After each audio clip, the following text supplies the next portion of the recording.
All right, we're going, Mr. Chair. Morning and welcome, ladies and gentlemen, to our September 13th, 2022 Marine Fish Advisory Commission business meeting. And we'll open with introductions, announcements, and review of today's agenda. Are there any announcements, Dan, or has anybody got a comment in reviewing today's agenda? Not for me, Ray. Khalil here. Thank Khalil, you. you're recognized. Thank you, Mr. Chairman. I did have some corrections on page 8 of my statement that I made, and it was kind of complicated, but I did email the changes to Jared and to Julia.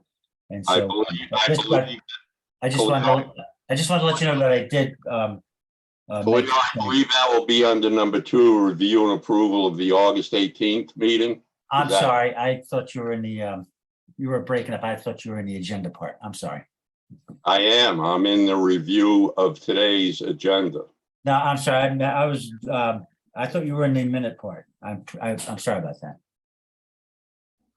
Mr. Chair, I'm not seeing any hands raised to comment on today's agenda or for any announcements. So if you want to proceed to number 2. Thank you, Jared. A review and approval of the August 18th, 2022 draft business meeting minutes. Comments, changes, edits. Mr. Chairman, Khalil here. You recognize, Khalil. I did make some changes to a paragraph on page 8. I did email that to Jared and to Julia. Just want to let you know. Thank you. I'll be making those amendments in the final recommendation. They were changes to the fairly complicated comments Khalil made on striped bass amendment 7 and the process to better align the minutes with his comment. Good. I'm not seeing any further comments on the August 18th.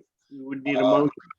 No, pardon me, Jared. I have a comment on page 7. When you address herring, the second paragraph, it reads, the 2022 Atlantic herring stock assessment found the resource was overfished, but overfishing was no longer occurring. As long as I've been around this Atlantic sea herring issue, it's never been considered in an overfishing state. And I believe we have Melanie on board. She can correct me if I'm mistaken. I know it's been overfished, but because of management actions, we've maintained that overfishing has not been occurring.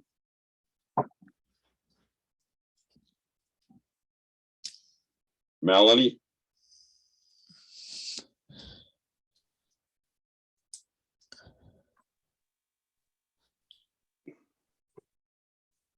Well, I guess we're not going to, well, whatever, but. I can reach out to Melanie offline. Oh, Melanie, you here? There may be some technical issues, Mr. Chair. I'll reach out to Melanie offline on that. Yeah, please do. Thank you. Any other comments on the review of the August minutes? Edits? Everybody's happy with it? Hands raised. You recognize, or you see no hands raised, I Jared? see no hands raised. Thank you. Well, do we need a motion on this, Yes, Jared? we do. We need a motion and a roll call vote. Okay, I'll move the question. thank you, Bill. A motion to accept Tim Brady. Thank you, Tim. So is Lou Williams present yet? No. Tim Brady? Aye. Bill Doyle, he's absent. Khalil? Yes. Suki, is he present yet, Jared? Absent.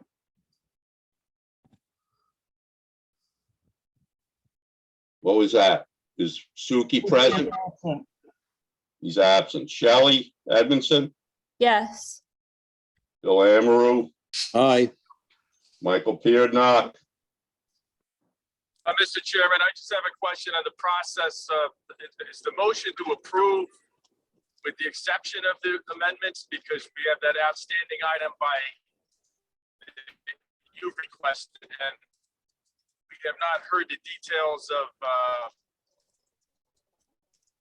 what revised. That's my only question. Jared, Well, Mr. Chair, I interpreted your comment as a statement and not as a comment on the minutes and not as an edit to the minutes. So this was just being. well, that would be an edit to the minutes. Because Okay, then we probably need to defer action on this until I know exactly what that edit is going to be. Thank you very much. Thank you, Michael. Lastly, just for formality, do we need to read Khalil's revisions into the record? Well, we're not going to tell, we can't take an action on this this month anyways. So we'll postpone and I'll circulate Khalil's edits. Thank you. Thank you, Jared. Moving on to comments. First and foremost, I would like to thank Commissioner Ron Amidon for expediting the reappointment of commission members. And I would also like to remind commission members that there's an ethics course that is sponsored by the state. It's a webinar. And I believe every 2 or 3 years, you're supposed to look at this ethics course, and it's a short, it's a test, a yes, no, or answer the question. And then you'll be notified by the state. They send you paperwork stating that you've taken the ethics course, which is a webinar. And that's all I have. Commissioner Ron Amidon, are you on? Yes, sir. Good morning, Chairman Kane. How are you doing today? Morning, Ron. As you know, I've been a big fan of this Board of Commissioners for a long time, and I am very pleased to see the reappointment process coming to a close with all of the background checks being approved and finalized. And I want to just take this moment to congratulate each and every one of you for the fine job that you have done and continue to do. The other thing I'd like to make note of is I was able to go down on Saturday to the Hingham Harbor Day, where we had a ribbon cutting for the reopening of the Hingham Harbor boat ramp. Absolutely wonderful location. Job very well done by ACK Construction. Ross Kessler, Doug Cameron, and all of their team really knocked this one out of the park. I know I have personally used that ramp before, and the times when I use it are typically December and January. So a quality ramp is important. And this one will be much better than the one that I've used in years gone by.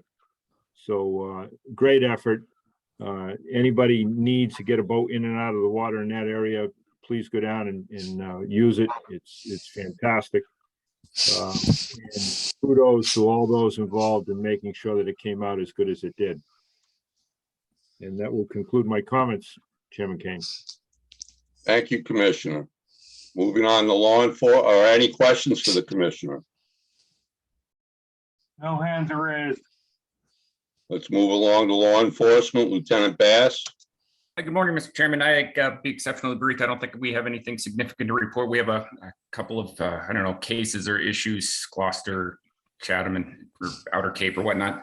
But I could possibly answer any questions if I'm missing something regarding those, either here or offline. But with that, I don't think I have anything further. Questions for Lieutenant Bass? Thank you, Lieutenant Bass. Not seeing any hands raised, Mr. Chair. Okay, let's move on to Director Dan McKiernan. Thank you, Ray. Good morning, everyone. Just want to let everybody know David Pierce sends his regards. I ran into him at the Sandwich Transfer Station as he was busy purging many of his old DMF files. I asked him if any of those were classified, and he said, absolutely not. It was good to see David, and he sends his regards. He really enjoyed the event we had back in June. and he wishes you all well. I have a lot to talk about today, so I'll go through it as quickly as I can. First, the sea herring disaster relief funds that Congress appropriated to the states. Massachusetts is in line to receive 3.2 million of the 11.2 million total available. Funds are available to 4 states. That is us, Maine, New Hampshire, and Rhode Island. Staff are analyzing the data to identify the number of affected vessels and possibly the number of wholesale dealers. We anticipate devising a spending plan that we will submit through the Atlantic states because they are coordinating this program with the other states. If you recall, the disaster declaration was requested by the governor about 2 years ago, and it was sent to the president, and we got a positive response. And these are unfortunately not that rare anymore, as these fisheries peak and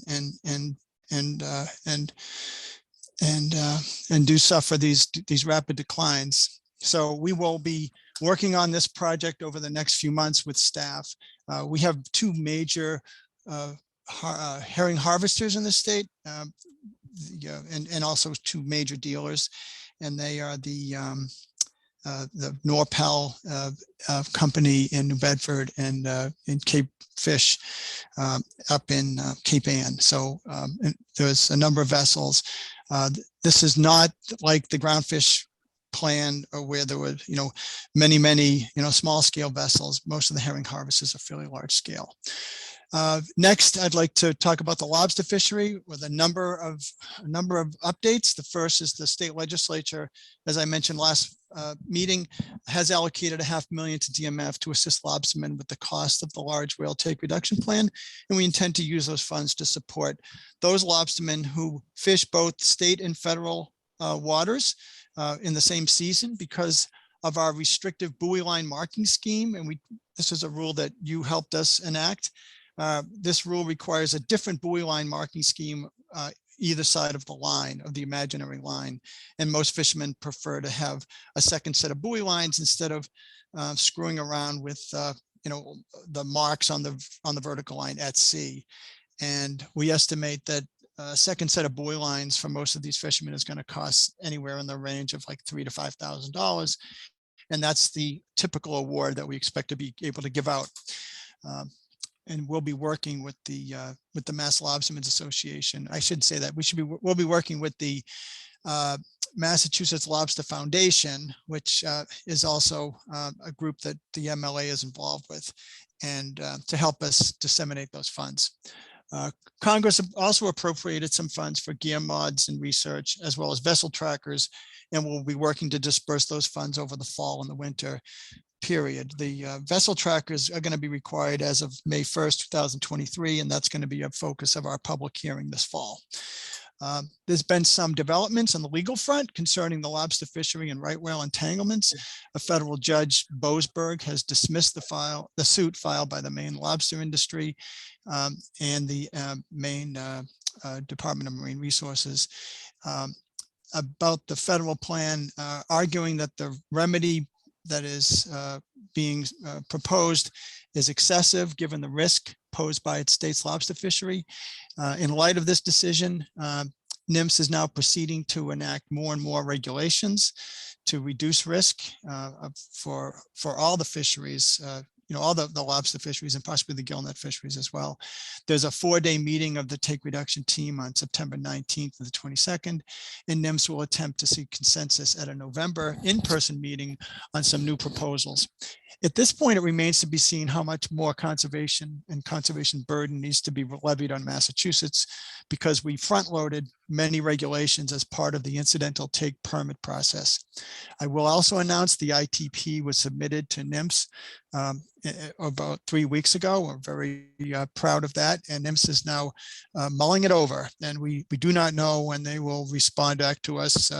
It was sent to them as a working draft, and we are hopeful that we've crossed the T's and dotted the I's in order to achieve that permit. Another new issue on the horizon, you may have seen the news, the Monterey Bay Aquarium Seafood Watch red listed lobster, which means they are recommending consumers, avoid the purchase of lobster on the East Coast in Canada because they allege that the risk to entanglements is problematic, and they're urging consumers or recommending consumers, choose other seafood. This was an extraordinarily frustrating outcome for me and my staff because we participated in numerous conference calls and data requests that we furnished them to the program staff to educate them about the Commonwealth's fishery, but they opted to lump all East Coast fisheries with buoy lines into the same category. We are working now to develop a public statement and do some public outreach to sort of counter the negative publicity. But I attended the International Seafood Show in Boston and talked to one of the other states, prominent seafood state, and I asked them about the Seafood Watch and if they had ever dealt with them, and their comment to me was, well, you can give them more information, but he was skeptical about whether they would incorporate it into their assessment. So it's very frustrating because we did spend a lot of time, and this includes, the sea bass caught with pots because it has a buoy line, when we've demonstrated that there's absolutely almost practically zero risk of any entanglement in a sea bass trap, given that right whales do not frequent our sea bass fishing grounds, which are primarily summer, early fall down here in Nantucket Sound.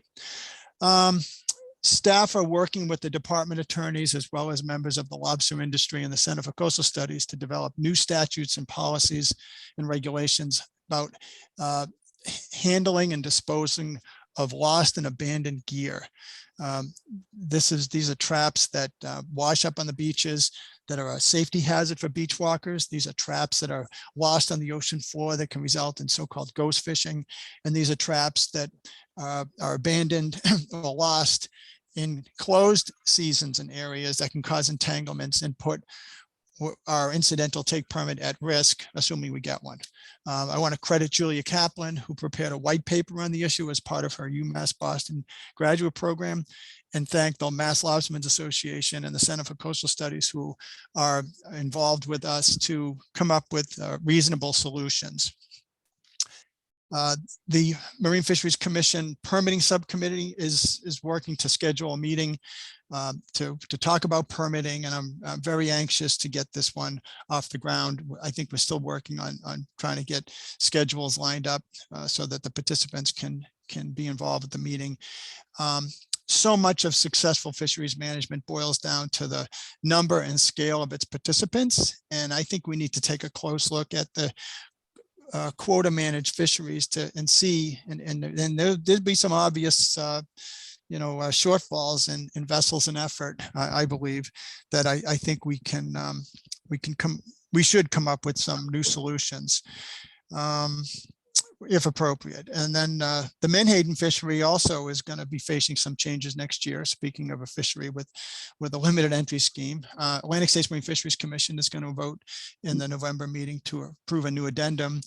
And the addendum is going to include changes to state-by-state allocations, as well as possibly changes to that the so-called episodic set-aside when a state uses up its quota and then goes and gets what's left on the shelf from the ASMFC.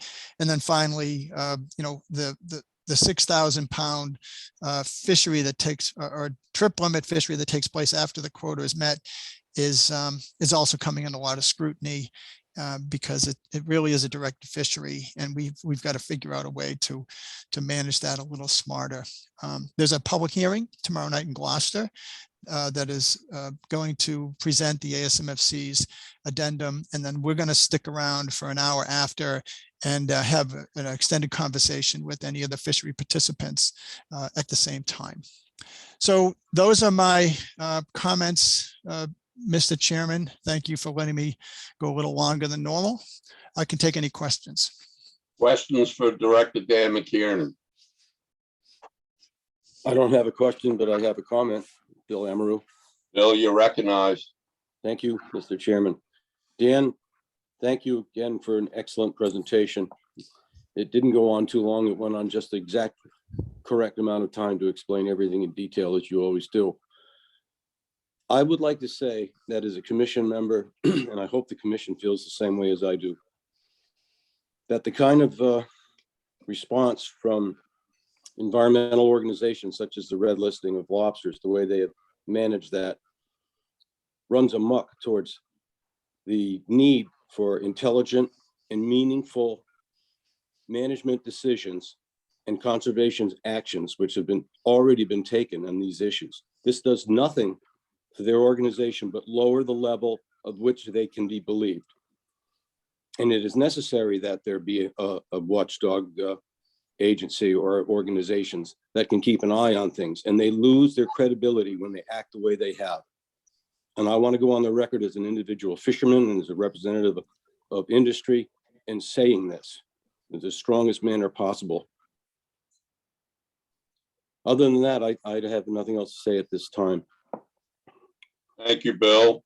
Questions for Director McKiernan? Not seeing any other hands raised, Mr. Chair. Well, thank you, Dan. It was very thorough, as always. And no, you didn't overstay your time. People enjoy hearing from the director, whether that be commission members or the public. All right, we'll move into action items. Action items. Recreational Georges Bank cod limits. Who's going to handle this, Dan? Jared, do you want to bring up the slides? Yep, give me one moment, please.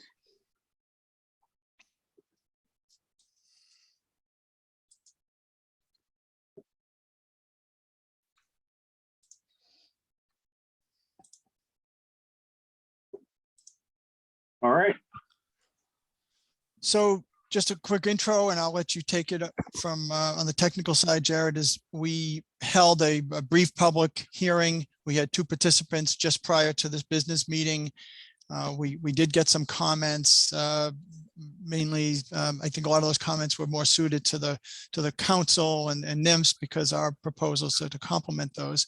But Jared, why don't you get into the specifics of the proposals? Sure. I mean, going back to, we've been kind of forecasting this going back to probably January of 2022. The federal rulemaking on this was delayed. I think we had initially expected to finalize this at the June meeting, but due to delays in federal rulemaking, we're here today. We've taken emergency action, the first in July, to implement the 2022 Georges Bank cod regulations commensurate with the rules adopted by the NOAA Fisheries through Framework 63, which is an open season of August 1 through April 30th with a 22-inch minimum size and a 28-inch maximum size and a 5 fish per angler bag limit. This is a pretty substantial cut in harvest opportunities when compared to last year's year-round open season with a 21-inch minimum size and 10 fish bag limit, and that responds to a near 50% decrease in the sub-ACL based on a stock assessment showing a decline in the resource. Then on August 30th or August 31st, the federal government finalized the Gulf of Maine cod and haddock rules for 2022, and we followed suit to implement emergency regulations at the state level. This establishes a September 1 through October 7th and April 1 through April 14th open fishing season for Gulf of Maine cod with a 22-inch minimum size and a 1 fish bag limit. That open season is approximately 4 weeks longer for private anglers than it was last year, and I believe about 1 week longer than it was 1 week longer than it was for 2 weeks longer than it was for hire anglers last year. For Gulf of Maine haddock, the bag limits increased by 5 fish from 15 to 20. And all other aspects of the rule remain status quo. April 1 through February 28th open season and a 17-inch minimum size. We're moving to finalize these rules today. So they remain on the books for the remainder of this fishing year. As catch of these stocks predominantly occurs in the federal zone, this allows recreational anglers fishing in federal waters to possess and land lawfully caught fish. In Massachusetts, it also affords Massachusetts anglers the same opportunities as anglers fishing in federal waters, and consistency across the jurisdictions enhances conservation compliance and enforcement. There's no changes here from the current emergency regulations to the final regulation. So today we're looking for a vote on on finalizing the 3 emergency regulations previously filed as final regulations to keep them on the books past that 90-day emergency period, which for Georges Bank cod would expire on October 12th, and I think for Gulf of Maine cod and haddock it would expire on November 29th. So I'll take any questions we may have on this.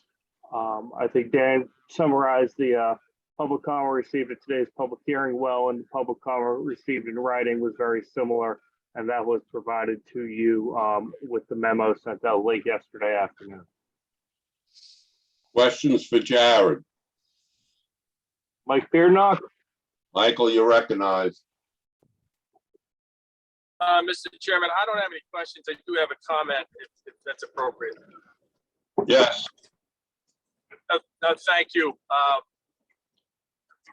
As you know, I'm on the New England Fishery Management Council, and my feet have gotten wet this past year with being significantly involved in groundfish in this entire process. The seasons and bag limits proposed, they are what they are. The public, many that fish recreational for hire, whether it's in the Gulf of Maine or Georges Bank, are frustrated in many locations in state waters to Stellwagen to east of Cape Cod down in Nantucket Shoals, as well as south of the South Coast and islands. Our observations are significantly inconsistent with these measures. And we've watched as the Gulf of Maine conservation measures from 0 cod possession to 1 have resulted in an increase in numbers from small cod to large and so on in these waters. So it's frustrating for us or for those that fish these waters that we have a tremendous amount of cod, yet we see these cuts. There's a lot of reasons for that, and we could spend hours going over it. But I just wanted to, for the record, pass on what the public continues to pass on to me about their frustrations. There was a letter prepared by the Stellwagen Bank Charter Boat Association that was submitted to the council September of last year. There was another one just submitted yesterday that has detailed the observations and the increase of cod in numbers. And I'd say what has changed significantly from last year to this year is that, for example, if you leave the dock in Green Harbor or Situate, you go to 50 feet of water and you're encountering cod, large cod, 28 to 30 plus inches in tremendous numbers. Previous years, you'd have to go farther offshore. So we're seeing cod near shore, good big white-bellied cod, not your resident reds. So we continue to see a positive outcome with these conservation measures. So I just wanted to pass that on. I will support this measure, but it is outright frustrating for many because we have a biomass here that's inconsistent with the measures, but as you proceed farther into other states or other waters, we have to disconnect with that biomass. Thank you. Thank you, Michael. Comments, questions? Ray, may I have a comment, please? Bill, you're recognized. Thank you, Mr. Chairman. I have to say the same thing that Mike just illuminated for us. Down on in our direction off the backside of the Cape into the southeast towards the channel. I don't know a lot about the individual boats that go, but I do know from talking to people who have been out on them that when they stop to get their cod limit, they're usually 15 or 20 minutes. And then a head boat with 40 people on it is headed to the east, out to the haddock and pollock areas. where the fish are in a little deeper water. So there doesn't seem to be an issue to me that requires quite the strictness of these very, very low possession limits. The lobstermen are already seeing cod in their traps out to 100 feet, 90 to 100 feet. Beautiful fish too, as Mike just said. These are not the occasional rock bottom type fish that dwell in one area. These are fish that are moving around. So again, there is a disconnect and I can't figure out why. Maybe it's just the system that they're using at Woods Hole to do the evaluations on these stocks. As I've said in the past, when I was on the council, I really wish that they could do more evaluations based on what the individual commercial and recreational people are catching and add that in with the stock assessments done through the program of assessments. But I'm in agreement with him, and I'm very happy to see that these fish are returning in the numbers that they are. That's what we've been intending to accomplish, and it's happening, and it's kind of sad that it isn't being passed along. Thank you, Mr. Chairman. Thank you, Bill. Any other comments? Yes, Tim Brady, if I could have a quick one. Tim, you recognize. I fish out of Plymouth, recreational charter for hire fishing, and even just this slight tiny increase in cod availability is huge. You know, I have my customers asking all summer long, when does cod open? Because we're throwing nice cod back all summer long. All my friends that are lobstermen that lobster in the areas that I fish, you know, they're getting cod in their traps all summer long. So Cape Cod Bay, any kind of you know, broken bottom there's cod and not small cod. I mean, I'm limiting out right away. I was catching, you know, 25 to 28 inch cod at High Pine Ledge in 60 feet of water right off, you know, the Plymouth entrance all weekend. So they're here. And, you know, my theory is that they are not available to large commercial vessels as much. And so that when these areas that we fish are never sampled, never really go into the model in any way, they're just not being captured. You know, that and the change of temperature.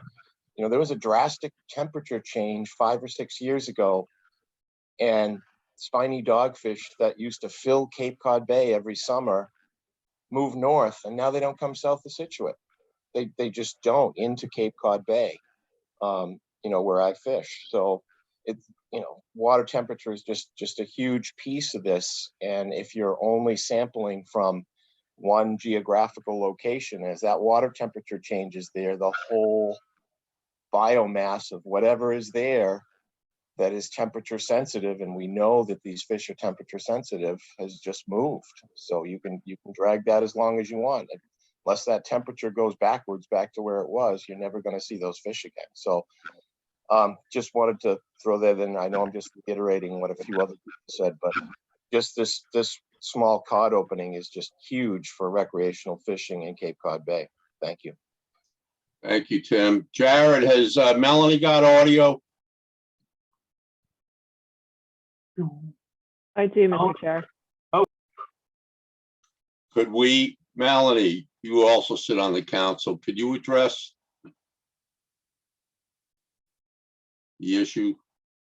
Yeah, I mean, I think Jared and Dan, especially at the hearing, for anyone that was listening in and now, you know, hit it kind of on the head in terms of just a specific short-term issue of needing to put in complementary measures. But certainly, you know, what Mike and Bill and other commission members are bringing up is something that we've been wrestling, not just with on the recreational side, but on the commercial too, you know, reconciling what we see on the water with what's happening in the surveys, trying to adjust our fisheries management practices and science, you know, how the surveys can and cannot handle dynamic changes in the environment. So these are really big topics, and there's certainly something that is capturing attention at the council level right now. You know, they're more being discussed at these larger national level or regional level, like the Northeast region coordinating council and the research track assessment. So I would say this is something that more and more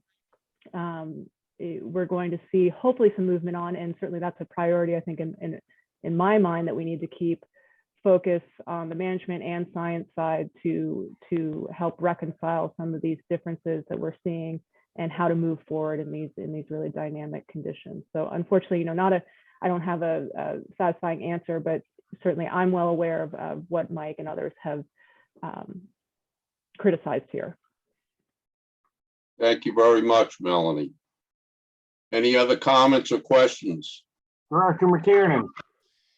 Yeah, Ray, I would just want to add that in my conversations with Mike and Dean over the past couple of years, he's done a lot of the cod work for the agency, and he is aware of a 2018 year class that looked pretty strong, and those fish would be in the 23 to 26 inch range, which is kind of what Tim is describing. So, I think the assessment is picking those up, but I think, to be fair, the Gulf of Maine cod stock, at least when it's really low and possibly now, doesn't have a great range. So the locations where we're seeing them in abundance, which is great news, we're not going to be out of the woods until we get cod and a lot of the other known habitats. But that doesn't mean we couldn't get more moderate liberalizations. But this notion that the assessment is missing these fish, I don't think that's accurate. It's just that this is like the first good year class that we've seen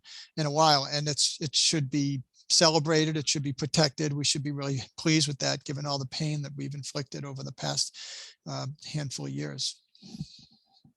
Thank you, Dan. Comments, questions? Jared? Not Any seeing hand? anything else? So my question is, how do you want to vote these action items, A, B, and C? Do you want to? I think I one can check. second would be the most simple, to just have a motion to adopt the recommendation for Georges Bank cod, Gulf of Maine cod, and Gulf of Maine haddock as described on the slide. Right. That's the question. So how do the members of the commission feel about Jared's suggestion? Mike Piernock? Michael, you recognized. Now, Mr. Chairman, I just have one more thing to mention, and I just wanted to point out that Mass DMF, we're once again fortunate to be part of Mass DMF, and the fact that state trawl surveys are conducted in state waters that provide the data and information that shows there's been an uptick in state waters in the Gulf of Maine. We have lack of that in Georges Bank, though, in state waters, as well as no federal surveys are conducted in southern Georges Bank to assess the stock. But I just wanted to mention the fact that for years now, the state has worked with the public to get better data to help along the process. So I agree with Dan. We see the positive outcome of those surveys. There still may be some issues with the timing because the fish are arriving sooner, leaving later, and being found in locations that we have not seen them in the past. But ultimately, we see the uptick. So, thank you. Thank you, Michael. And a question for Dan. Dan, on a legislative committee meeting yesterday, Massachusetts, we will have the funding to maintain our state surveys, right? Our state trawl surveys. Well, yes, we fund the current surveys through our Wallop Bro program, which is a sport fish restoration program, as well as some general funds. That is one of our primary missions, and that the funding for that is not in jeopardy. However, at the regional level, Maine, New Hampshire, Mass, and the so-called NEMAP survey is looking for a congressional appropriation. And we would be able to get on that train as well, because we can find better uses of the sport fish restoration money going forward. But our survey dates back to 1978, with the exception of the COVID year. We've been at it, and it's a tremendous time series. So it's not in jeopardy whatsoever. Well, I'll just comment that I believe the for-hire industry is grateful and thankful to DMF for conducting these surveys and to be free from constraints that other states are facing with funding. Thank you. So I guess if there's no other comments or questions, would somebody like to make the motion?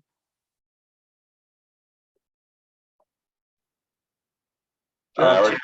I'll make a motion to accept the proposed recreational cod and haddock limits.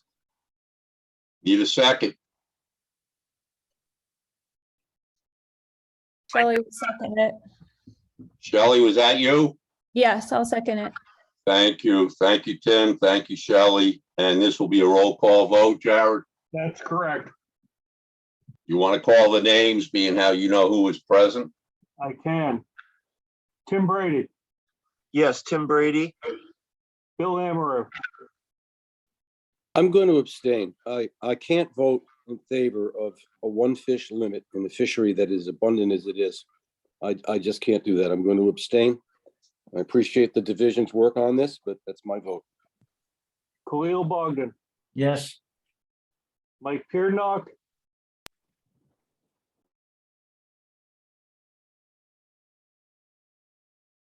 Michael. Pearnock, Yes. Shelley Edmondson, Yes. motion passes, Mr. Chair. Thank you very much. Moving on. In-season adjustment to the October, December commercial summer flounder trip limits. Okay, Ray, I can open this up. Please do. You will recall back in the last winter period, we amended a number of our regulations for quota managed species, kind of under the theme of, we've seen this before, we understand catch rates, let's get it right so we don't have to do a lot of in-season adjustments, which tend to be rather administratively burdensome, but also generates some confusion and controversy, and of course a litany of hate mail, but that's okay. So anyway, this is an interesting one because we got the substantial increase in summer flounder, and we proposed increases, and we enacted those, not only in season, but getting rid of the no fishing days.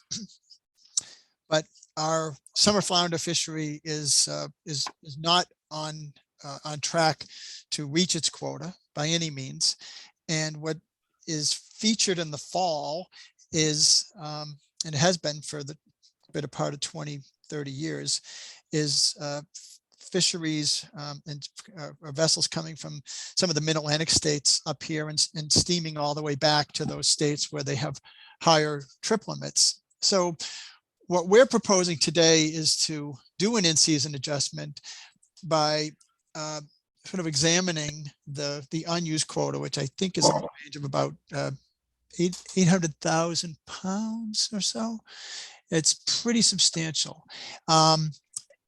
By going to a 10,000 pound trip limit, which is basically what the other states would have, and this would be to accommodate vessels that might be fishing in the Georges area or a southern New England area, and they could simply come into New Bedford instead of having to steam all the way to the distant ports. It's been pointed out for a long time that it was always a colossal waste of fuel, and now fuel is extremely expensive. So we're proposing to up the trip limit from 3 to 10,000 pound per trip, and enacting that on October 1st.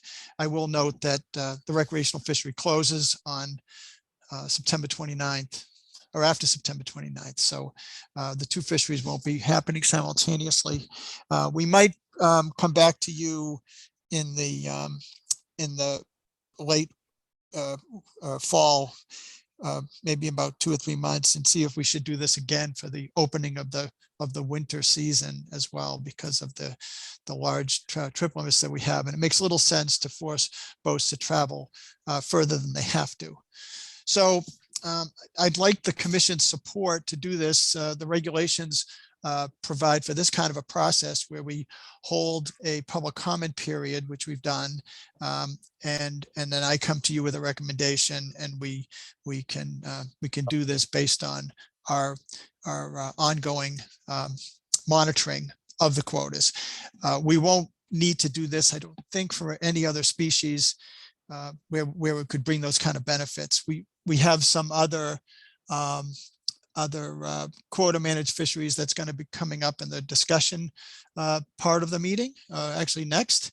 So, but anyway, so I would like the commission's approval to liberalize this trip limit, and this will bring benefits to our processing sector, our local boats, and result in a whole lot less fuel consumption. Questions or comments for the director on this action item? Mike Pearnock, Michael, you recognize. Thank you, Mr. Chairman. Dan, the recreational community appreciates considering the timing and what's being proposed. A question I do have, though, is this measure is to increase the limits. Is this for state permitted vessels or federally permitted vessels? And then those vessels, am I reading this right, that the federally permitted vessels that would come into the New Bedford port, for example, to offload? Am I interpreting that correctly? Yeah, Mike, to participate in the fluke fishery, you need a fluke endorsement, a $30 endorsement on your permit, which is under limited entry. And there are many boats that have that. This includes small boats that are able to fish in state waters because they have a coastal access permit and they're small enough, as well as some of the larger trip boats, not only from New Bedford, but also from some from Rhode Island and other states. Even Virginia boats might have a summer flounder endorsement. So this would allow primarily flounder being caught in the EEZ to come into the ports, but those vessels would still have to have that $30 limited entry fluke endorsement. And frankly, most of them do. I don't know of many or any that are wanting for that permit. Those endorsements get moved around by some of the brokerage houses, pretty regularly. So I don't think there's any shortage of eligible vessels to take the quota. It would just give them an opportunity to bring that product into New Bedford. Mr. Chairman, I have a follow-up question. By all means. Thank you, Mr. Chairman. Dan, has the federal quota to date been well below target because of fuel prices? For those vessels from the mid-Atlantic that would typically come up here and catch the fish in the EEZ and then take it back to their port, I'm just curious of overall whether there's less being caught even at that level as a result of the overhead price of fuel and other things. and I could take that if you want. Yeah, Mike, I was going to ask Jared because Jared's been working the phones and talking to some of the dealers and some of the vessel owners about this proposal. So go ahead, Jared. Yeah, so Nicola reached out to colleagues in states to our south, New York, New Jersey, Rhode Island, Virginia, North Carolina, and it looks like there is a theme this year that states are running underages on their quota. There's no federal quota for fluke. The coast-wide quota is allocated across the states. So even vessels fishing in federal water, the quota, the landings count against the state and count against the state's quota in which they're landed. So, there is a coast-wide theme that, as we're moving into this fall season, there is a lot of underutilized quota on a coast-wide basis. And talking to some of the fishermen involved in this, as well as some of the dealers who buy fluke in New Bedford and elsewhere, there's a lot of factors that have been influencing performance. The price has been low, which could be attributable to the large amount of quota available along the coast. There's been overhead factors, even locally on Cape Cod, there continue to be overhead factors related to dockage. local availability. And then there's other profitable fisheries, that folks have been participating in. There's been a number of our smaller inshore boats who have turned over to fish lobster or sea scallops. Some of the larger boats out of Rhode Island that typically mainland fluke have been targeting other species, like squid. There's a shrimp fishery a white shrimp fishery in North Carolina that's turned some of the effort in that state towards that fishery rather than summer flounder. So, there's a complex set of environmental and economic factors that I think are influencing fishery performance on a coast-wide basis here. And speaking to some of the fish houses, local fish houses, they view this 10,000 pound limit as least being sufficient to encourage vessels who may be permitted to do other activities to go, that the economics may be there. There's no, ensuring that they're actually going to go fish for fluke, but at that limit, it may be profitable enough that they do that as opposed to pursue other commercial fishing activities for which they are permitted. So does that answer your question, Mike?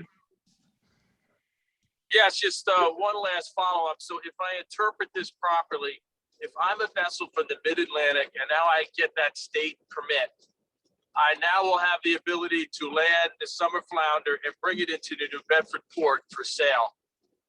Now, will that then be part, then I'm assuming as a result of that, that's counting towards the Massachusetts quota, where we've always had frustration through the years that the mid-Atlantic vessel would catch the fish, go back to the mid-Atlantic, and then it would be reflected of the quota in that state, not here. So this provides a mechanism to have it reflected in Massachusetts, correct? Correct. So historically, the summer flounder quota, particularly when it was at lower levels, we'd hit that quota and close our fishery in August, September, October, and there wouldn't be that opportunity for this fish or for quota to be available in large quantities later in the season. As a result, a lot of that fish went to states to our south and our west. We're now at a point where the quota is at an elevated level and participation and effort is off and their quota is available. So we are now looking to, rather than have that fish be steamed down to New Jersey, Virginia, North Carolina, that's caught off, south of the Vineyard or off Georges, to instead provide the opportunity for those vessels to come into Massachusetts and land that fish here. Are you good, Michael?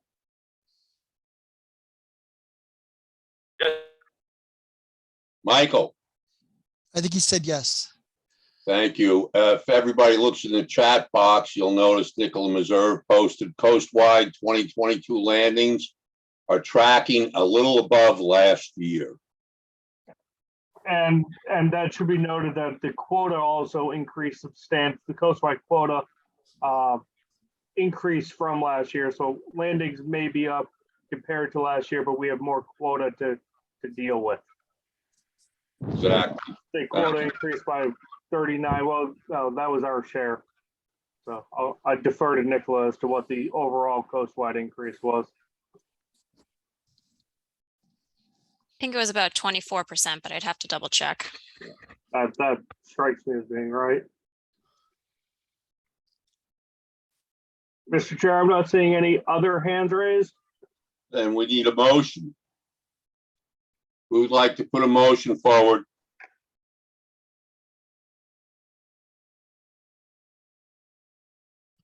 Khalil here, so moved. Need a second? Shelley will second it. Thank you, Khalil. Thank you, Shelley. Jared, I'll call the roll for you. Bill Amaru, Aye. Mike Beardnock, Yes. Tim Brady,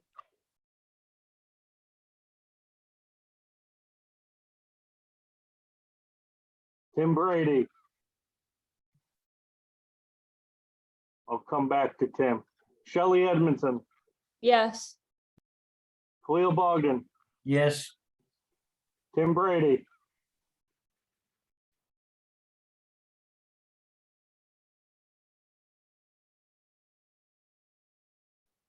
well, Mr. Chair, that leaves us with a 4-0-1.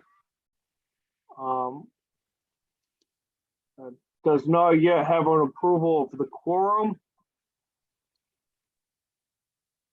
Okay, so I can vote on this, Jared? Tim's here. Tim? Yes, I'm sorry, I did have to step away for just a moment. Thank you, Tim. Um, Jared?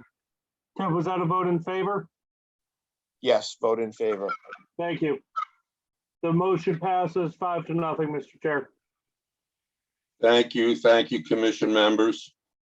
There's been a number of us who have been on the webinar since, I don't know, 7:30, 7:45. So I'm going to call for a 10-minute biological break, at which time we will reconvene at 9:41. Thank you.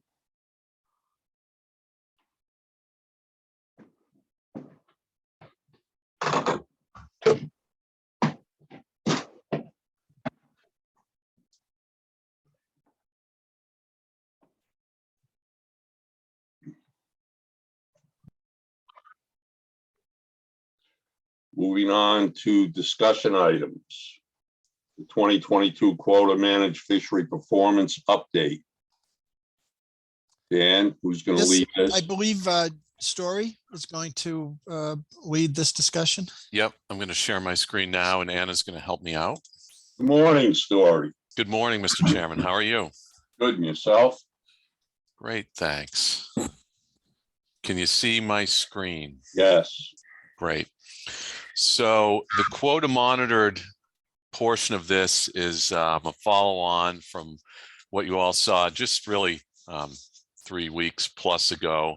So we're not going to show the species where the fisheries had closed as of that last meeting, like striped bass and menhaden, but we're going to go through some of the fisheries that are still open. So first up is Bluefish. And you can see here on the left our latest landings and projection with the light blue line, tracking pretty even since our last meeting. Steady progress towards that 254,000 quota potentially being filled mid to late October, depending on fishery conditions. We do usually see this fishery drop off as we get towards October. On the right, you can see how we're tracking compared to previous years, pretty similar to 2021 and below that 2017 year, which was kind of a banner year for catch rates and a higher quota. But we do have about 29% of the quota left for this fishery. So we'll keep going through September.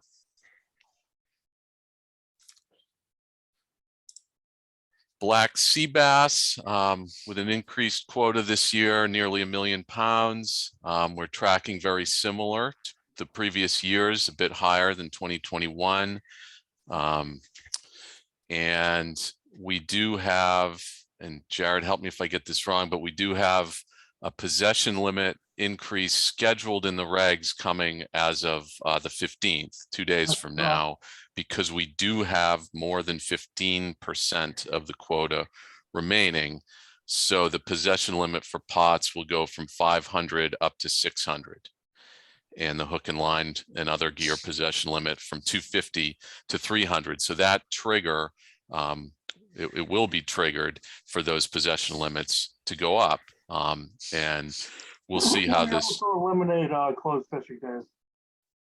Do we, as of that date? As of the 15th. Okay, and we'll put a reminder out to the fleet about that, right, Jared? On the next couple of days. Yep. So we have that coming, and then in October at your October meeting, we'll take a look at what that does to the catch rates. But you can see since the opening in early July, it's tracked pretty evenly.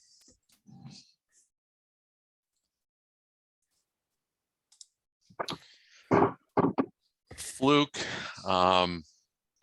you can see on the right-hand side, we are tracking a bit above 2021.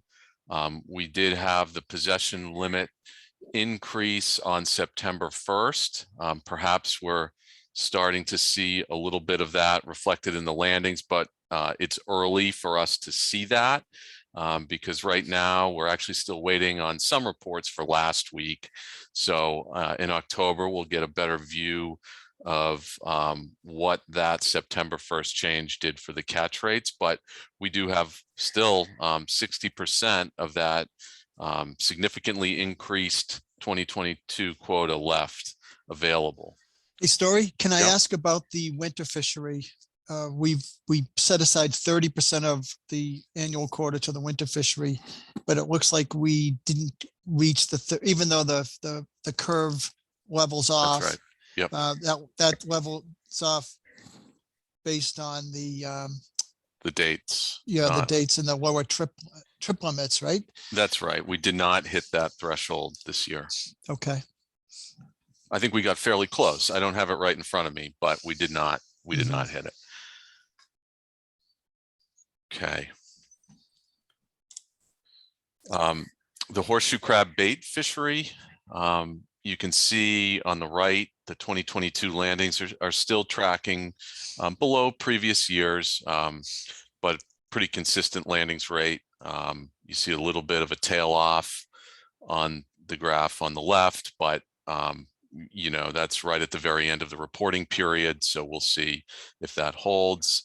As you know, there's been a lot of discussions about the horseshoe crab fishery, with a few draggers switching over to the biomedical fishery, et cetera. So that those conversations are ongoing, and we'll see how this this tracks over the next few weeks as the fall fishery continues.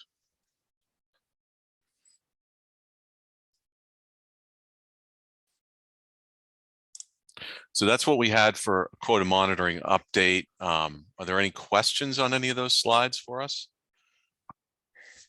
Questions for Story? I can add a comment on that fluke question by Dan. As of June 29th, we were at 22% for the fluke. So that's with a month of or 3 weeks of the summer season. So I believe it was somewhere between like 17 and 20%, somewhere in there was for the winter fishery. So thanks, Anna. So that almost suggests that all things being equal, we should probably look to increase our what we call the winter one quota. When we turn the calendar to January 1st, we should probably have a higher trip limit than what we had last year. Last year, I think it was 3,000. That's correct. Yeah, so that's just as a heads up to the commission. That's something we'll be taking a look at, and we might come back to you in November, in December. Bill Amaro? Bill, you recognize. Thank you, Mr. Chairman. Story, is there any way to break down the proportion of catch between mobile gear and rod and reel in the commercial sector? Or we don't have that yet for 2022. We've done it, Anna, help me out here. We've done that for previous years for fluke, and we could present that at a future meeting. Generally, we like to use harvester data to get at the gear type and area fished and things like that. So we can certainly present on that in the future. Yeah, we can't do it in season. And we have done it through, I think we've done it through 2020, although I think we presented only through 2019, just because 2020 was a weird year. Okay, because I'm asking that question so that down the road we can get an idea when we start talking about future opportunities in the subcommittee on permitting and knowing that the category of rod and reel versus mobile gear is probably a very, very small percentage, and it could help illuminate the possibilities of getting more people into that fishery. Since we're going to be having these enormous trip limits late in the season for mobile gear, it almost seems logical that we would allow additional entry for rod and reel. Sure, we can have those slides ready for that permit subcommittee Right. meeting. And I also, one last thing, I want to thank Jared and Story, both of them, for helping me out over the past week or two, answering questions about the regulations concerning rod and reel activity for fluke and transferability of permits, etc. I've got all the information anyone could possibly want, and I got it virtually overnight from both of them, and I want to thank you both. Thank you, Mr. Chairman. Thank you, Bill, and thank you for complimenting staff. They need to be complimented every now and then. Thank you very much. Any other comments or questions for Story and Anna? I'll just let Bill know that I'm going to send him along a presentation provided at industry meetings last year and commission meetings last year that describe trends in the summer flounder fishery, and that'll also include landings by gear type from 2010 to 2020. Thank you, Jared. Thanks, Jared. Shall we move along? All 2022 industry and stakeholder meetings? I think Story might have some more slides. Yeah, we're gonna, if you don't mind, Mr. Chairman, we'll give Oh, you. go right ahead, Story. I'm Okay. sorry. All right, I'm gonna hand this over to Anna, and she's gonna give us a look at the 2022 ex-vessel value overview, kind of as compared to previous years. Some of the slides we saw last year that were really interesting. So Anna, I'll run this for you and do the slides if you want to describe them. Thanks, Story, and good morning, everybody. So I've shown similar slides to this over the past year or so. And this was, we kind of started this trend or this trend analysis in 2020 when we everything was decreased, and in 2021 when everything increased with inflation. So 2022 is also pretty unique, and we're seeing a pretty significant reduction in price in certain species that is driving this overall trend. However, I want to caveat that and saying with this graph on the right that landings are also pretty far down this year as well. Excuse me one second.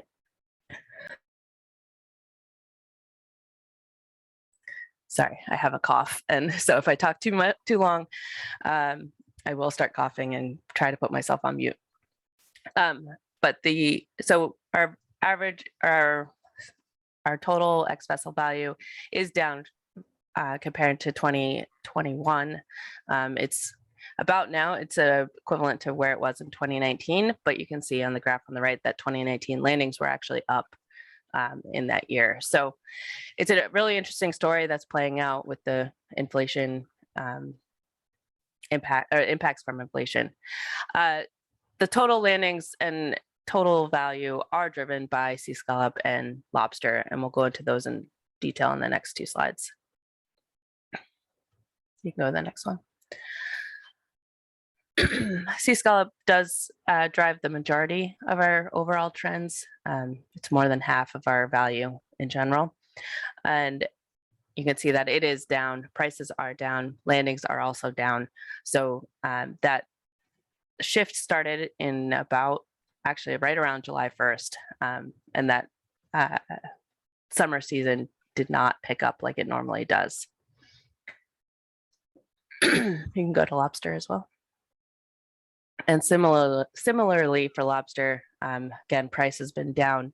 Landings have come down either because of price or in conjunction with that. And that's, we started to be able to see it in the spring, but again, same thing in July, that summer season never ticked up in price.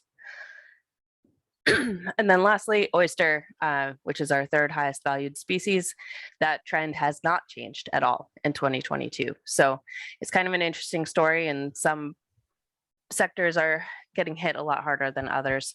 But just wanted to point out that it's not across the board, and the lobster and the sea scallop are what are driving the totals coming down. That's all I have for now. We can kind of keep you updated throughout the rest of this year as we see how it plays out in the last quarter. Questions for Anna?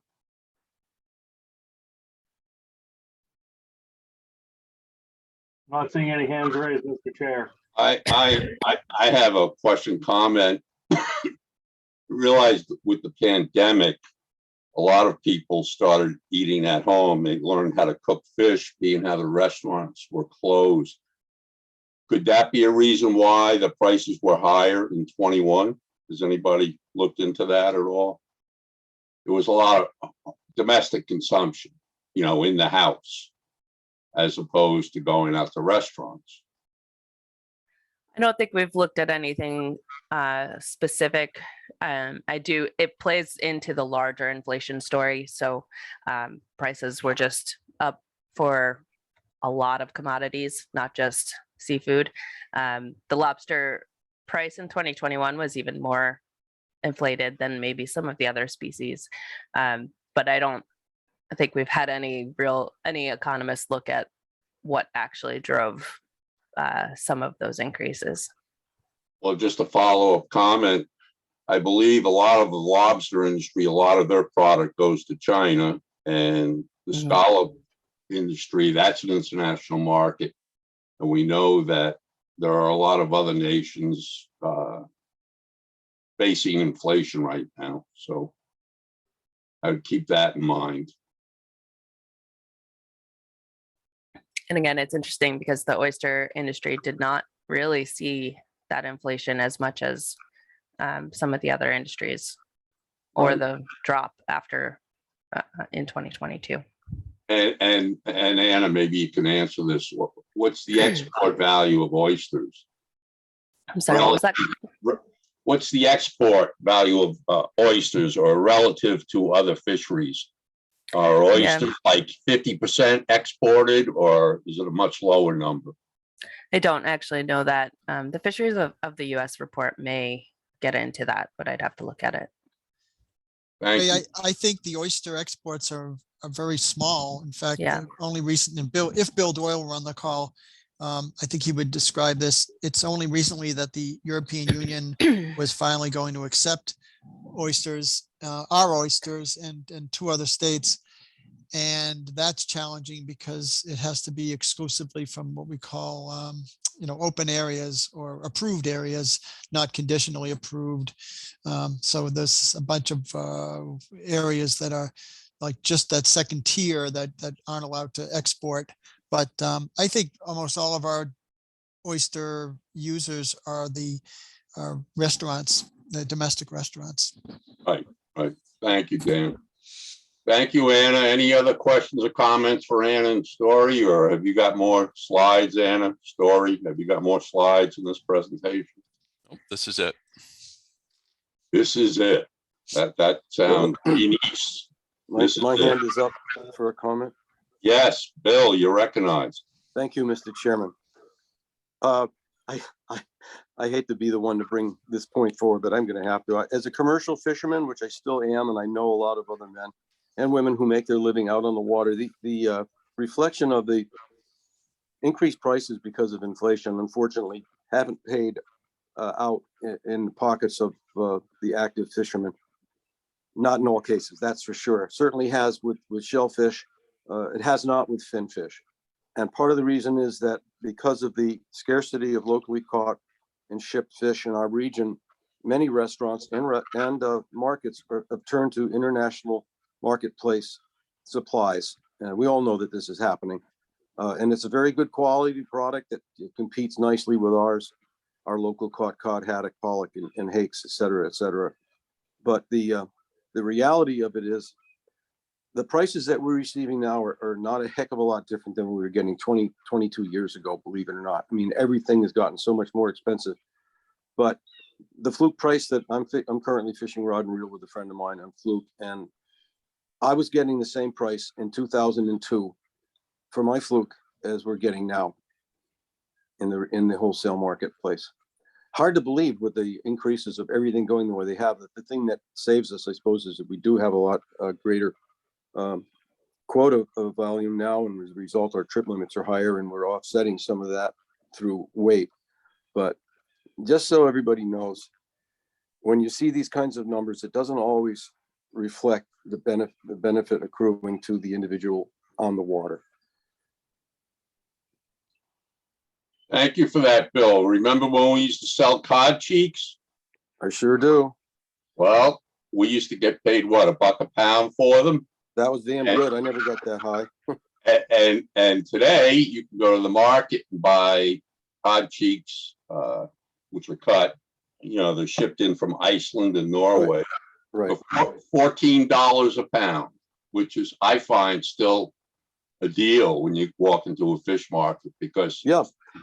as you said, the return is not ending up in the harvester's pocket. Right. If you could catch a codfish that you could cut a cheek big enough to sell, I suppose you'd be doing pretty good on it, wouldn't you? But you know that doesn't happen anymore, or very rarely. Right. Anyway, that's enough. The dog. One last thing: the dogfish, 24 cents a pound, 24 cents in 2000. Yeah. Skate links, 50 cents a pound, 35 cents in 2000. You know, this is just. I don't know how it is that it works out this way, but fishermen are fishermen, and fish dealers are fish dealers. Yeah, and I'm sorry for interrupting here, Dan, but I caught an email the other day, and maybe Nicola can apprise us of the situation, that the Mid-Atlantic is talking about a 2/3 reduction in the dogfish tax. As your office, or is Nicola aware of anything going on in the Mid-Atlantic about dogfish? Not Sure. fishing. Yeah, I can address that. The Mid-Atlantic Council's SSC is going to be meeting later today, actually, so I'll be listening into that. They'll be talking about the dogfish specifications for next year. But council staff is recommending a reduction in the quota, you know, kind of a precautionary move given a low survey index for this year, as well as some preliminary information from the research track assessment that productivity may have been overestimated in past assessments, but their staff is recommending a reduction in the quota that would bring it down to around what the landings have been, or a little, you know, 7 or 8% below the landings in the last couple of years. But again, that's just the staff recommendation. It then goes to the SSC, and then the monitoring committee and the committee. So still lots to be determined before we know if that'll be the case for next year. Thank you, Nicola. And I didn't mean to disrupt the meeting, but it occurred to me. An email crossed my desk. So thank you very much for the update. Any other questions for Story and Anna, or can we move on? I have one more follow-up comment, just based on what Phil said. You know, I present on the top 3 species because that ends up being about 80% of the value in the state. But I actually have the data for any group of species or species. And in fact, I do a similar type of graph for almost every quota species, as well as a few other things. So if you do have a specific question, or you want me to present or add another slide to the next time we present, just let me know, and we can, you know, look at a few other species and get a broader picture. Thank you, Anna. So we can move along at this point. No questions for Anna or Story on their presentation, or requests for Anna on different species that individuals would like to see performance on.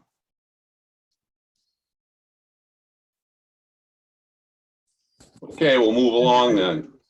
Fall 2022 industry and stakeholder meetings. Jared, I presume this is your. I'll start and I'll kick it to Dan.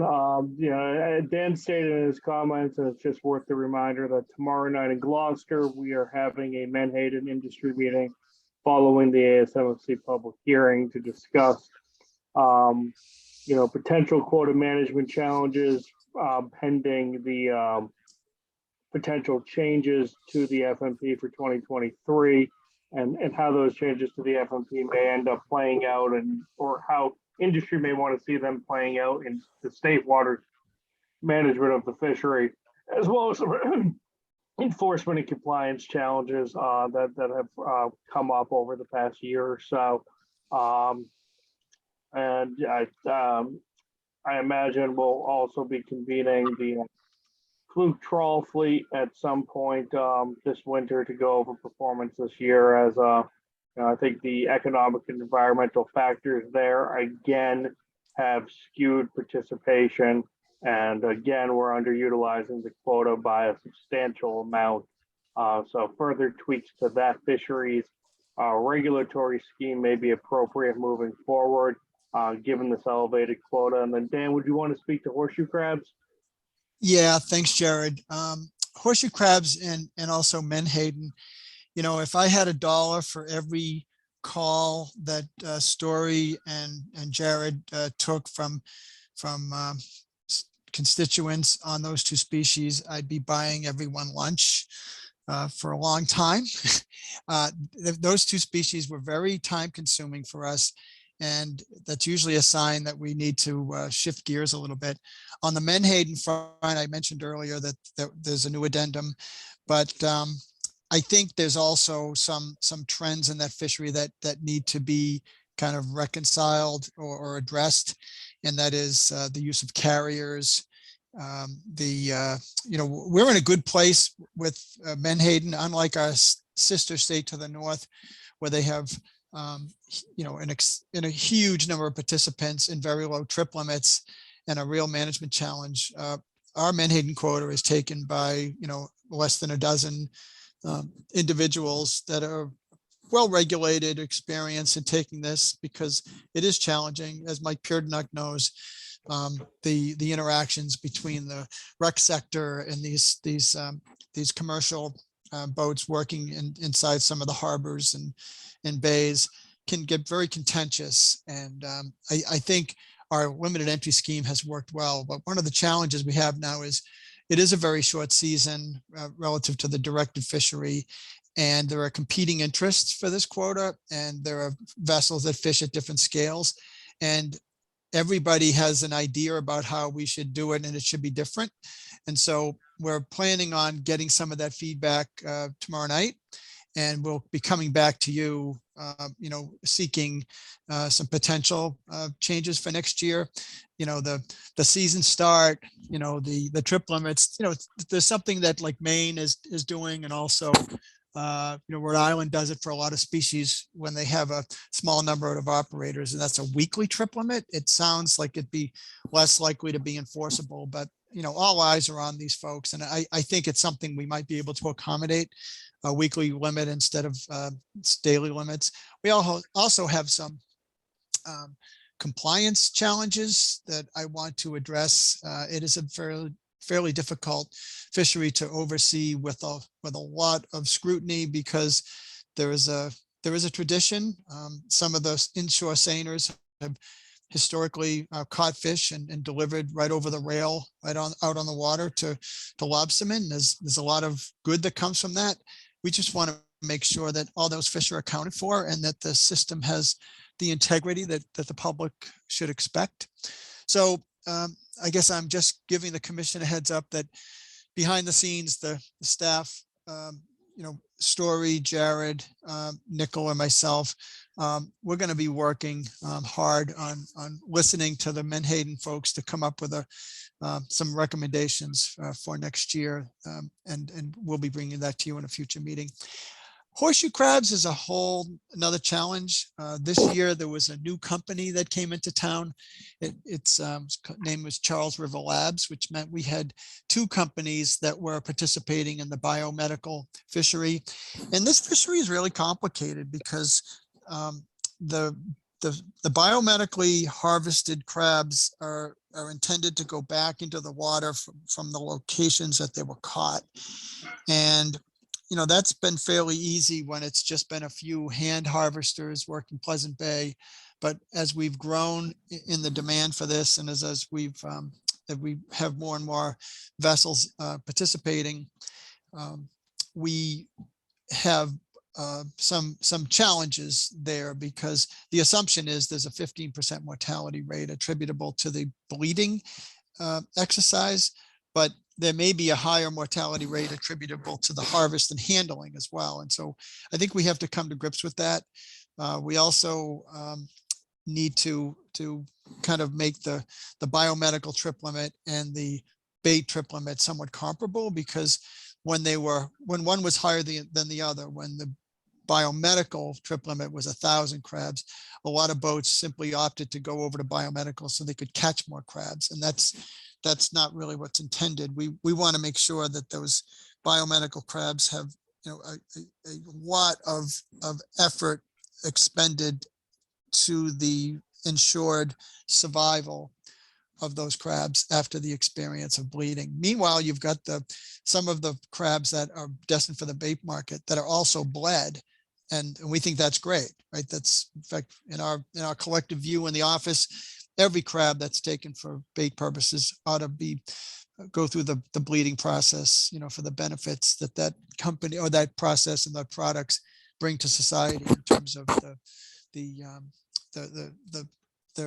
chemicals that are used in the detection of toxins for any kind of medical equipment. So there's a lot to be done there.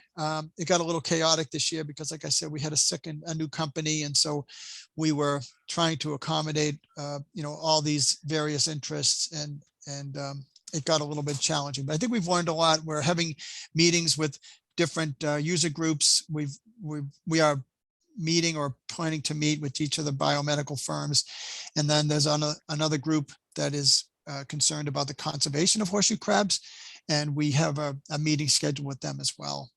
And it's one of the challenges we plan to address over the winter.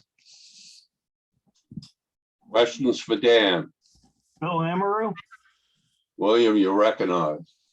Thank you, Mr. Chairman.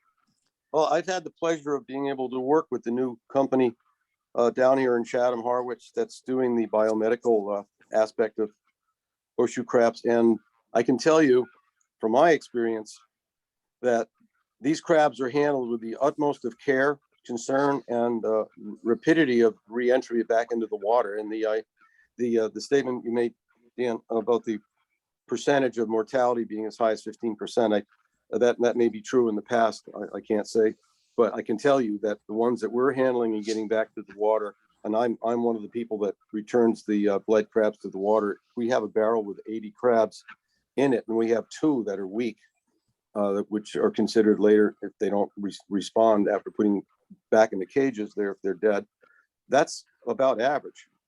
So to my way of thinking, that's a really, really successful program of handling these crabs for the benefit of the medical industry and us as citizens. The 15%, I just don't know how that could be. The boats that we have are all instructed, very conscientious. The rapidity of the pickup in refrigerated trucks down to the laboratory and then back to the water where they're carred if they're not returned immediately after being bled. I'm proud to be part of the group, and I'm very certain that everything that we're doing is as good as it could be performed under the conditions that we work under. Yeah, well, I appreciate that, Bill. I think the message I was trying to convey is this biomedical fishery that's predominantly now otter trawlers is relatively new.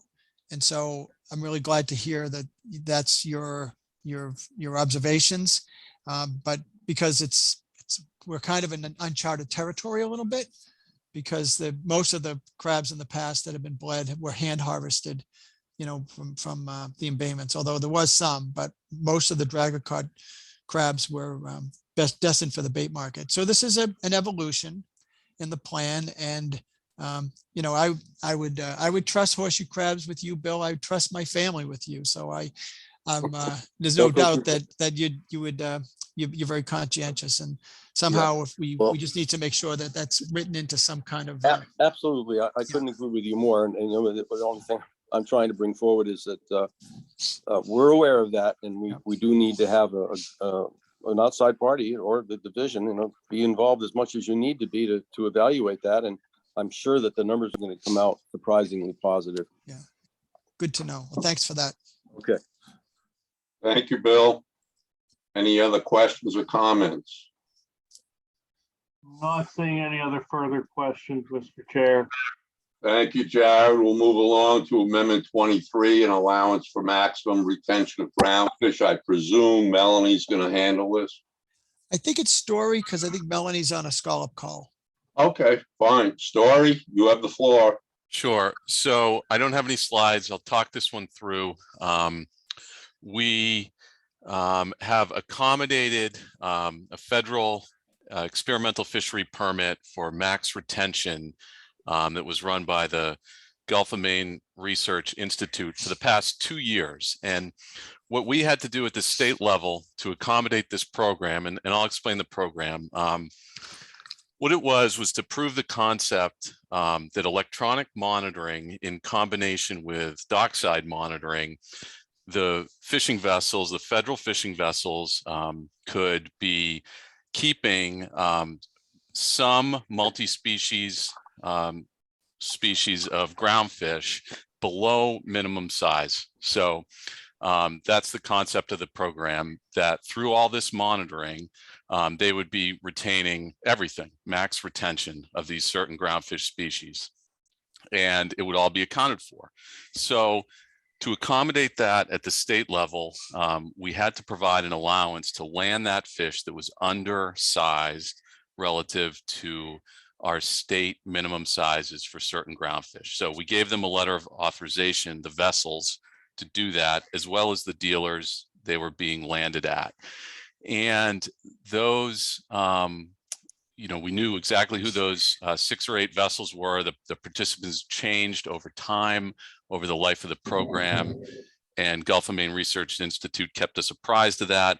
That fish had to be labeled as being part of this program, specific to requirements in the EFP. So we handled all this through letters of authorizations. And now with Amendment 23 coming online, this program, this max retention program, is going to become a real, it's no longer an experimental program, it's an actual program in the amendment. So Jared and I have been working with GMRI and the other states and the federal government on how to accommodate this with the state rules going forward. And in the short term, we'll continue to do it with letter of authorizations in the very short term, but we will be coming to you and going to public hearing with rule changes soon to try to accommodate this. So it's still a bit of a moving target. Jared, we are going to go out to public hearing this fall, right, with this? I believe. Yes, that's my intention. We've drafted some very simple language that would accommodate the max retention program. Should it be approved or regardless how it is implemented by the federal government, that we will present at public hearing this fall. And the timing has changed for us just a little bit on this. We thought that the switch from the experimental fisheries permitted project to kind of just allowing for this program under Amendment 23, we thought it might happen as soon as this month. It's not. The federal government has extended this EFP through the end of the year. So we're going to operate as we have, working with a handful of boats and a handful of dealers through the letter of authorization process. And we've got a call scheduled next week with the federal and other state participants, other states, next week to get some questions answered. So we're still gathering some information here, and we'll present it to you as we go forward. Questions for Story? Jared, any hands raised? I'm not seeing any hands raised, Mr. Chair. Well, let's move along then. Convening the MFAC subcommittees, permitting and law enforcement. Yeah, so this is just a quick update. We're working with the permitting subcommittee, who, sorry, correct me if I'm wrong, is Bill Amaru, Bill Doyle, Shelley Edmondson, and Lou Williams. Correct. To determine a first meeting date. There's been some scheduling issues with late September and early October that we're trying to work through so that we can get full participation of that subcommittee. Hopefully we'll be able to hold that. We're looking to hold that before the next October 18th commission meeting, if the schedules align. So hopefully we'll be able to have something to report back to at the next meeting. I'll also be convening the law enforcement subcommittee.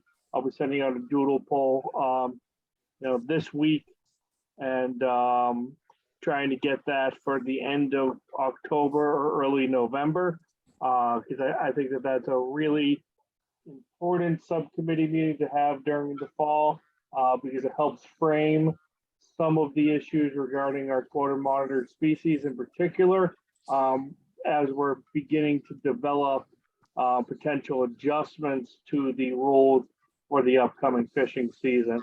I think that's going to be particularly informative for Menhaden. As Dan discussed, there were a number of enforcement concerns that he wants to discuss with the fishery at Wednesday's meeting, and I've been in constant contact with some of the North Shore officers over this season regarding some of these issues, and I think that'll be a particularly interesting conversation and hopefully fruitful in terms of enhancing enforcement and compliance with the trip limits in that limited entry fishery. So if you're on the law enforcement subcommittee, expect a doodle poll from me by the end of the week so that we can start arranging a date for the end of October or early November. And that's all I have on that, Mr. Chair. Thank you, Jared. Questions for Jared? Not seeing any hands raised. Let's move along then. Presentation on river herring management plans for the Damascus and herring rivers. Is Brad Chase in on this call, Dan? Yes, good morning, Ray. Yes. Morning, Brad. How are you?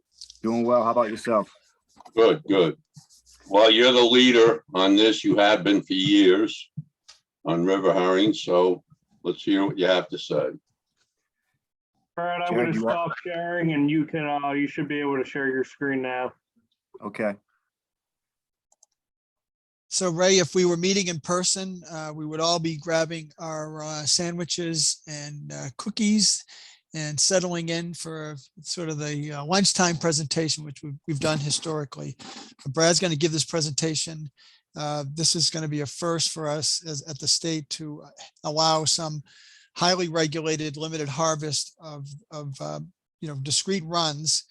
And it's all part of the ASMFC plan. Up till now, we don't have any allowed harvest except that by Native Americans exercising their Aboriginal fishing rights. So Brad's worked for us, for those of you who don't know, for about 36 years now. And he runs our diatomus fisheries program and is in charge of the statewide program for river herring. Brad, the floor is yours. All right. Can you see my screen? Yes.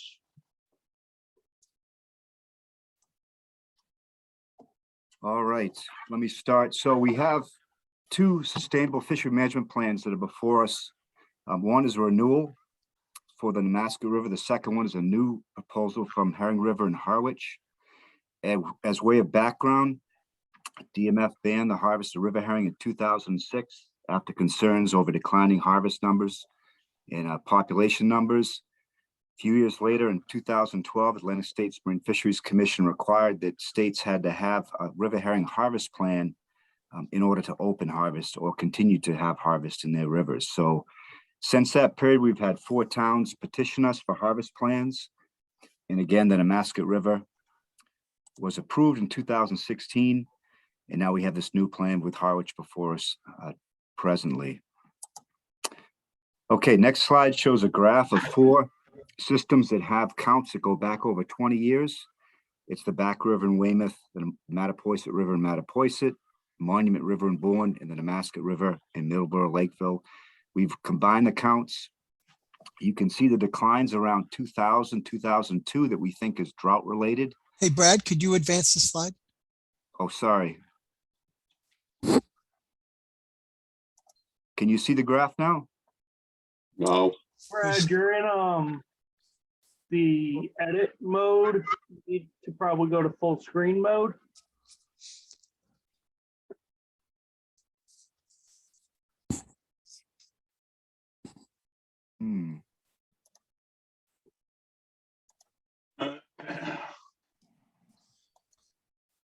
The, Did you see the first one?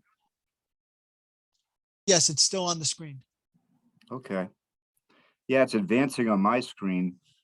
It looks like what we're viewing is the third slide. So maybe if you stop sharing, try to stop sharing and then reshare maybe. Okay. Okay, we see you moving it now a little bit. Sure, okay. Okay, so stop sharing.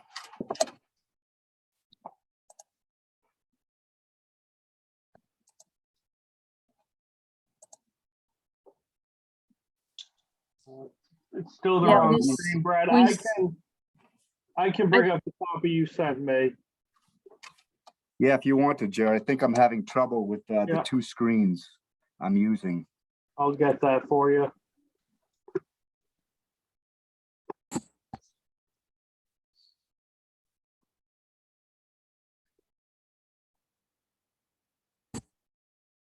You're still in the edited version though. Yeah, I know.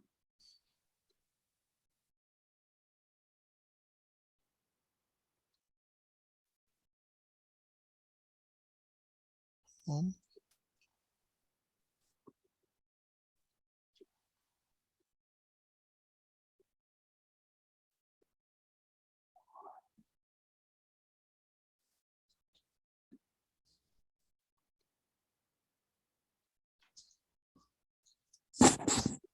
There we go. All right, folks, sorry about that. All right, so here we are, the second slide. There's only 9 slides, so I'll move through this fairly quickly. Again, this is the slide that shows the 4 rivers where we have long-term counts combined. You can see that decline around 2000, 2002 that resulted in the harvest ban voted in 2005, implemented in 2006. We had modest and steady improvements in the counts after that. In recent years, these 4 rivers have been around 1 million to 1.5 million fish. 2017 was depressed due to a low count in the Damascus River. Otherwise, we've come back to decent levels recently. Next slide, please.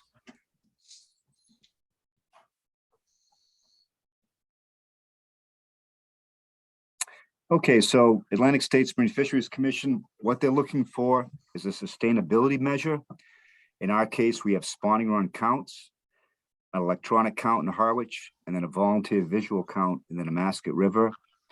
And from these counts, we look at our time series and we've selected 10% of the time series mean as our sustainability metric. So that's what we're looking to harvest. The primary action threshold is the 25th percentile of the time series mean or the first quartile. And if the run counts slip below that, there'll be some management action. And what would happen if it goes below the 25th percentile 2 years in a row, you'd reduce the harvest from 10 to 5% of the time series mean. If you go below that threshold for 3 years in a row, you would close harvest. So very simple approach. That sustainability metric is the most conservative on the East Coast among all approved state harvest plans for river herring. So it's pretty simple. It's based on spawning run counts, and it's a fairly low level of the amount of fish that are coming up the river. Next slide, please. Okay, so here's the Damascus River in Middleboro and Lakeville. It's a tributary to the Taunton River. It is the largest amount of spawning and nursery habitat among river herring runs in Massachusetts. It has over 5,000 acres in those green ponds shown in the map. And it was managed for many years by the Middleboro Lakeville Herring Fishery Commission, a 2-town commission that had a number of members that would manage the harvest, enforce the harvest. And they were the ones that wanted to reopen. They petitioned us in 2016. We prepared a plan that was approved by all the different steps necessary, but they have elected not to have a harvest. They wanted to have approvals in case they decide to open. They've been a little bit gun shy, shall we say, to be the only one open in Massachusetts. Next slide. So here's a graph that shows their counts over time. And you can see that drop around 2002 that we think was drought related. It led to a quick response to have a harvest ban in 2006. And this run responded really quite nicely after that. And you can see the numbers got over 500,000, 600,000 for numbers of years in a row. 2017, fish showed up in April, and there was a real cold snap for a week, and they just backed out of the river, and they really didn't come back in numbers. So I feel that number might be depressed in 2017. We've seen cases where fish will exit for a number of reasons, and they will spawn elsewhere. So again, a decent response in this river system to the harvest ban in recent years. Next slide. And what the blue line there shows the sustainability metric, which again is 10% of the time series mean, or about 57,000 fish they've been approved to harvest in the Damascus River. And that first quartile, which is the same as the 25th percentile, that's the threshold at which, if it dips below there for 2 years in a row, you would see a reduction in harvest from 10% to 5% of the time series mean. Next slide, please. And here's the same data in table form, and it just shows you the long time series of count data. It shows back when they had a harvest, the percentage of the harvest of the count that they were harvesting, and it was typically over that 10% level, at times 21%, 26%. And then the far right, you can see the statistics that are used to come up with the targets, which is again about 57,000 fish to be harvested. Okay, next slide, please. So on to Herring River Harwich. This run had really sharp improvements in recent years. There was a lot of work done involving DMF in the town in this system to try to improve a number of junctions. These fish go through a lot of fishways as they travel from the Nantucket Sound up into 4 different spawning areas. And it was the top count in the state for 3 years in a row, averaged nearly 1 million fish for those 3 years. And this prompted the town of Harwich to ask if they could have permission to take some fish. And not quite the spawning acreage that you find in the Damascus River, but still it's over 1,000 acres. One of only 4 sites in Massachusetts that has over 1,000 acres of spawning habitat. Okay, next slide, please. And here's the table form again. It's a much shorter duration. And this is a potential issue with Atlantic States Marine Fisheries Commission. The technical committee would like to have 10 years of data before they will allow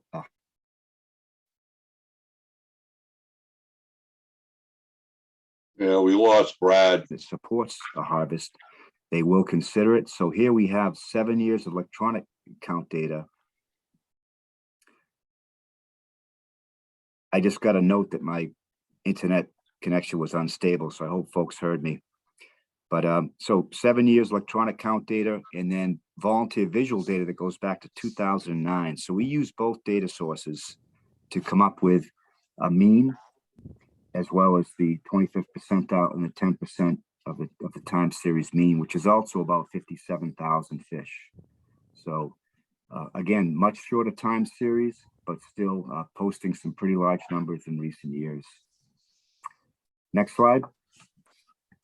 Here's the last slide, and this just shows some biological data. We collect sizes and age data for both these runs, Damascus River and Harwich.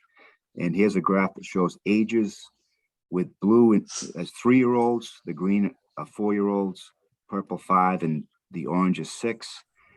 And what we're hoping to see is a balance in our age composition. We see that in 2017, you see that in 2021. And so we're hoping to see more ages represented and some more older fishes. So presently, this doesn't factor into the sustainability metric. It's based just on the count right now, but we hope to bring this data into that as time goes on. So be happy to answer any questions you have. Thank you. So Brad, do you want to talk about, since although many of the commission members are old enough to remember when we had herring wardens, do you want to talk about how a run like that gets managed with a local herring warden? Like what's the logistics of managing a 57,000 pound quota, for example? Sure. So this is all spelled out pretty clearly in the fishery management plans. And it's really modeled after what was done before, where you have these town appointed herring wardens that will be on site In both cases, we're proposing harvest for 3 days a week with full escapement the other 4 days of week. And so you'd have permits issued for everyone that got a permit who wanted to harvest. And then you'd have daily catch cards for harvest. And so the people would have to possess both the permit and the catch cards for each harvest. And those would be given out by the herring wardens. They dispense, I think we're proposing about a 5-week season, 20 fish per permit holder for each week, and it would be managed locally. In the case of the Damascus River, they have a number of places where people can get to fish. And so there's a little concern there about how they would manage that. And that may be one of the reasons they haven't actually gone forward to open. In Harwich, you have a dirt road leading to one harvest station that can be locked at night. And so they feel strongly that they have a little better ability to manage that one location. Whereas, you know, they could lock it at night and open it, and then have specific times at which harvest would be allowed. So that's the nuts and bolts. I mean, the sustainability target would be divided up by the number of permit holders, the number of weeks, and the possession limit, you know, per week. And so that's a figure that can be adjusted by the towns. They could choose to take far less than that. It would just be approved. If these plans are approved, that would be the cap. They could not take more than that. And Brad, could a non-resident obtain a permit from a town to receive fish? Yeah, it's actually required. These are resources of the Commonwealth of Massachusetts, so they could not exclude out-of-town folks, but they could set some type of a ratio to give greater access to town residents. And so in both cases, I think we're looking at, I believe it's a 4-to-1 ratio of town residents to out-of-town folks. And if they have really great interest, then they could go to a lottery system, which is what the Damascus River did previously. Mm-hmm. So logistically, as far as enforcement goes, an environmental police officer, if they saw somebody in possession of river herring in some other place other than the run, they would have to ask that person to show the harvest card to document that those fish had come from a documented source. Correct. And we're proposing to have those things professionally printed with expiration dates of 30 days. And that's something that could change, but the idea is to have the ability to use those fish for a short period of time. And then that's it. You can't possess them. So it's not foolproof, but I think it gives a chance to have decent compliance for people to have those two documents on them to possess those fish. Great, thanks. Back to you, Ray. Brad. Yes, Ray. Yeah, question for Brad. And if there are no questions, I have a question, Brad. Leading off of what Dan's last question, how would you integrate permit holders into the law enforcement computer system? So if somebody from OLE stops somebody with river herring, he can just go on his screen, check the ID of the person, and, you know, follow up. Is there any talk about that? Yeah, it's a good question. In the Damascus plan that was approved in 2016, it stated that the towns of Middleboro and Lakeville would share their permit list pre-season with environmental police, and hopefully, and they agreed to that. And then the plan was to try to get an online process where they could just look it up and easily have that information. And the same is there for the Harwich plan. How that will be implemented, it might take a little bit of work, but that's the intention, is to have, you know, the environmental police locked in, knowing, you know, who the wardens are, and then knowing who the permit holders are. Yeah, so just a follow up. So the onus is really on the individual town herring warden, and then it moves along to OLE.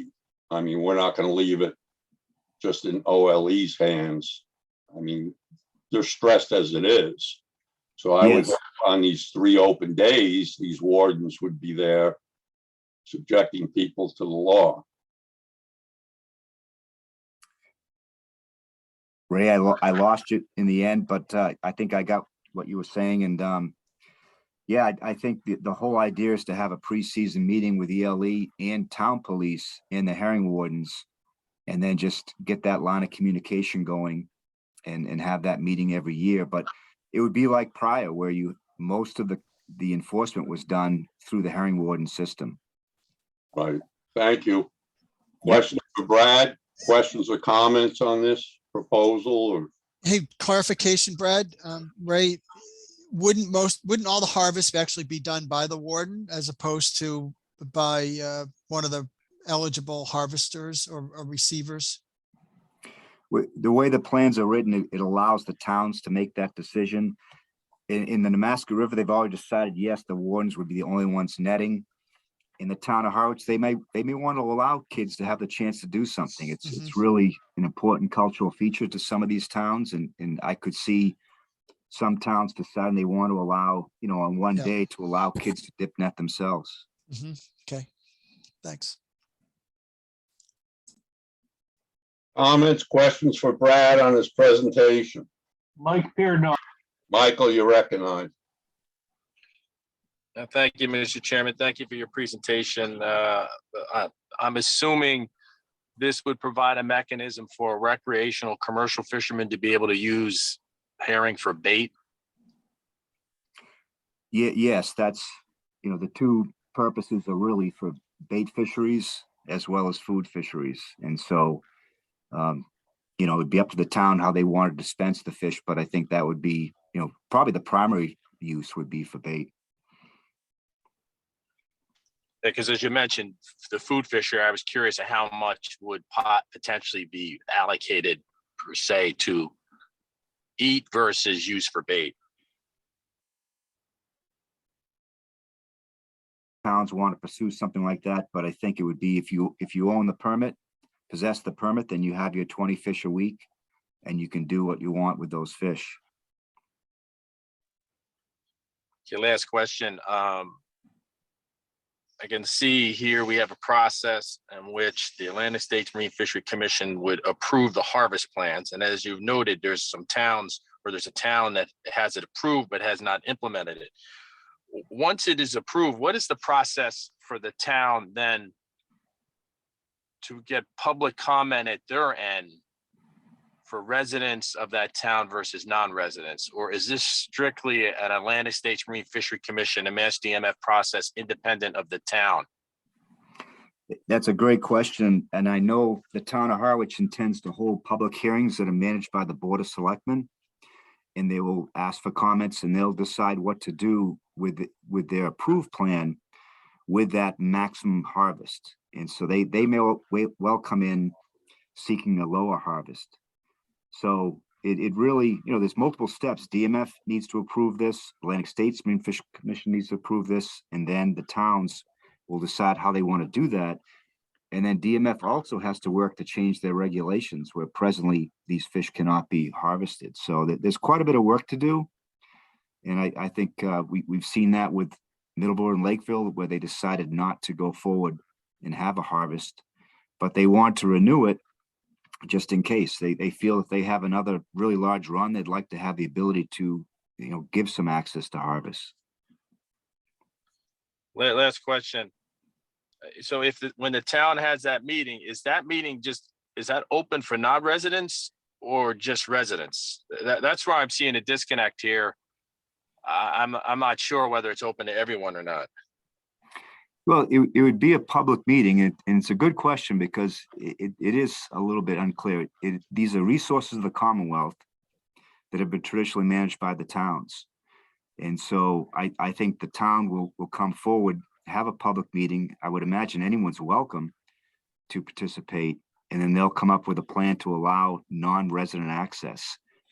If it's something that's unfair or not supported by regulations or statutes, then I think DMF would have to get involved and try to make sure there was reasonable access for out-of-town residents. Yeah, Brad, wasn't there an incident back in the 90s when Harwich tried to ban non-residents and it became a little bit of a squabble between DMF, General Counsel, and the town? It was a pretty big squabble. It was really, it was around 2000, 2001. And the town just moved ahead to, they were concerned about the run after the drought, and they moved ahead to ban it for out of town folks. And DMF did step in and say that you can't do that. It's a Commonwealth resource. And so I think it was resolved, although very shortly after that, the full ban came in coast-wide. So I think there's some precedent there. I think legally DMF has, done their research on this. And so it's a pretty good question. I think that there is some gray area there on access, but I think the key is you can't exclude non-residents, but you can have some type of a permit system where it allows greater access for residents. Or at least a higher fee. Yeah, I'm not certain of, what the regulations say to that, but the way it was structured when things were shut down, I remember a number of towns, they had both a higher fee and then they had like a lottery system for non-residents. That's kind of the way a number of towns handled it in the late 90s. Yeah. One last comment, if I can, Mr. Chairman. Yes. Yeah, thank you, Mr. Chairman.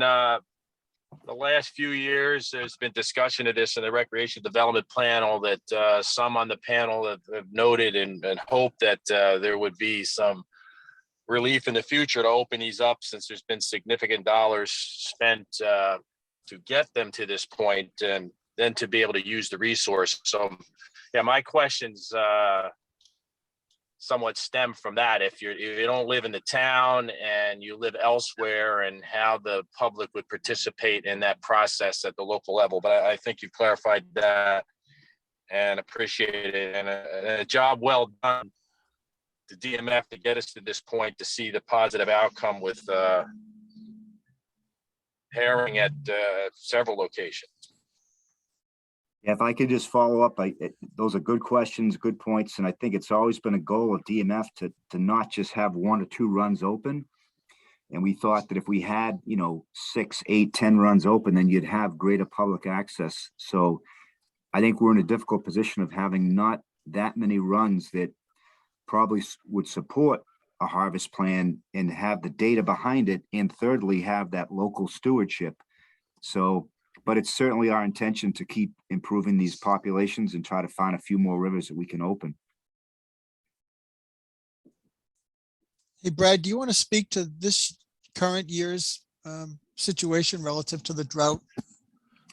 Sure. So, we had really nice improvements in recent years leading up to 2019, when we had a large number of rivers that had, the highest runs in probably 20 years. Since then, the numbers have come down in most cases, not all.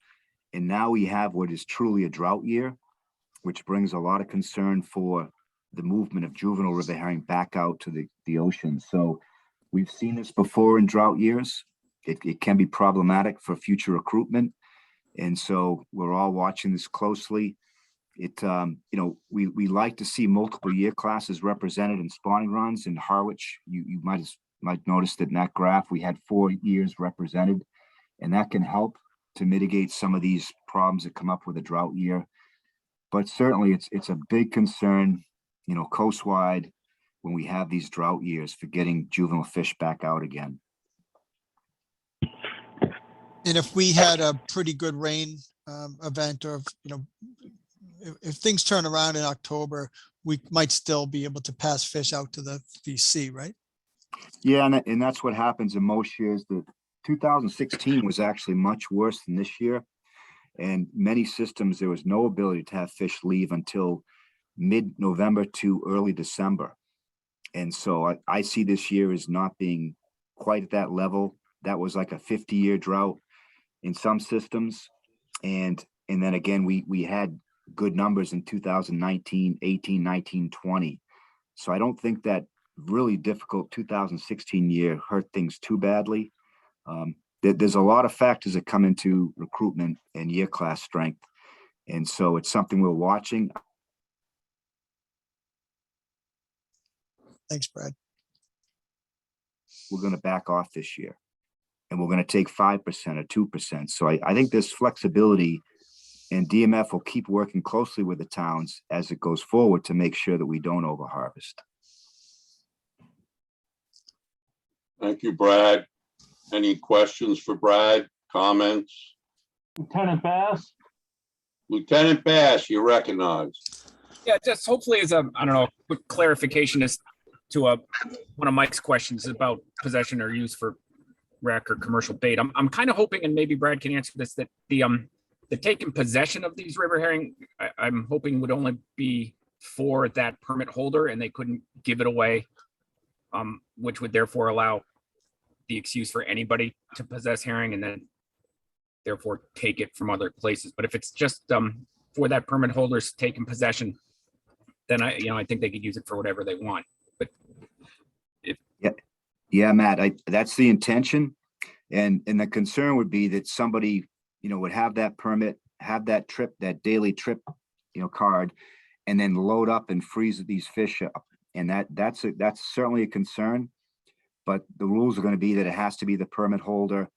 And we're going to, ask for comments from everybody. And one comment that could come back is that a 30-day, expiration date is too long. So maybe it's a 2-week expiration.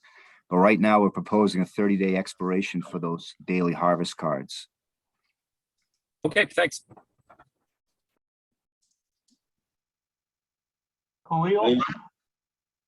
Khalil?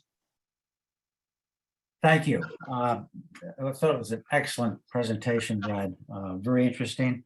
And you did address, I had some questions as you went along. My hand was going up and down.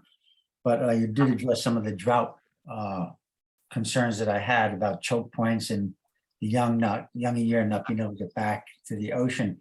My question then, final question would be then, how long can the young of year survive in a freshwater system? And can they survive and eventually, for a long period of time, eventually get back to the ocean? I guess the question is, how long can they actually live in the freshwater system? In the freshwater habitats? Yes. They can overwinter, but it's not at all what they want to do because their zooplankton food, disappears in the ponds, at some point in December, January, whereas they can find zooplankton in the ocean. So they can survive, they become large, but I think there's probably far fewer. So we really don't want to see a situation where they can't get out. You go from having millions of individual fish to, probably, tens of thousands. So, there's a lot of talk of whether they can overwinter. They can, in fact, we've seen runs open up in the spring and 5-inch, 6-inch juveniles come out, but that's not really what they want to do or what we should want to see happen. Thanks, Brad. Appreciate it. Mike Pearnock? Michael, you're recognized.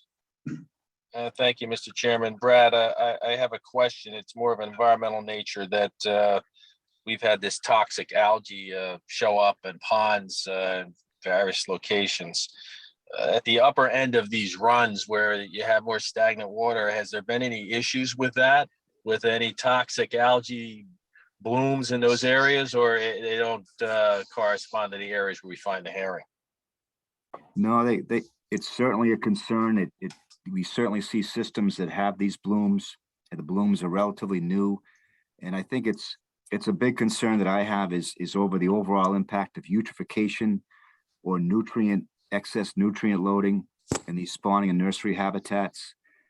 We're all fixated on fish passage, but I think the condition of their nursery and spawning habitats are really important. And there is concern that these cyanobacteria will degrade water quality and lead to less suitable growth and survival for these juveniles. So I'm glad to see the work being done to evaluate it. And I'm hoping that we can move ahead in watersheds where it's occurring and try to reduce our septic loads in those systems, because that's where it seems to be most prevalent or certainly increasing. So definitely a concern to keep an eye on.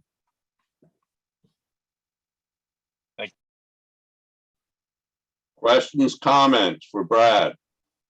Last question for Brad, for me.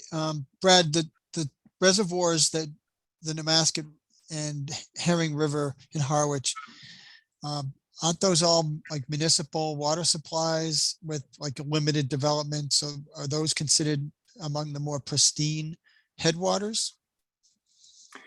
Harwich, no, they're not water supplies. Damascus River, yes.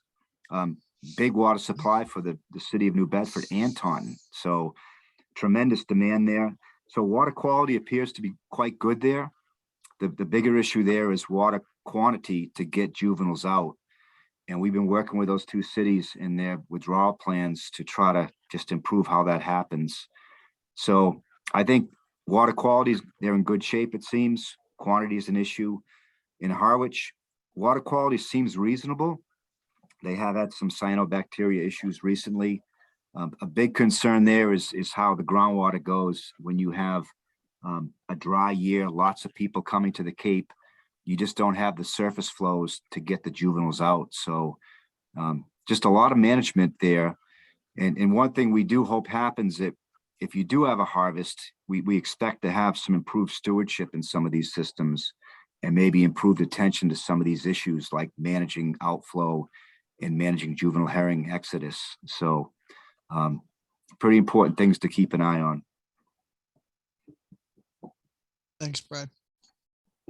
Yeah, I have one question for you, Brad. I noticed Hinkley Pond on the Harwich plan, and I believe cyanobacteria was detected in Hinkley Pond this year, or was that last year?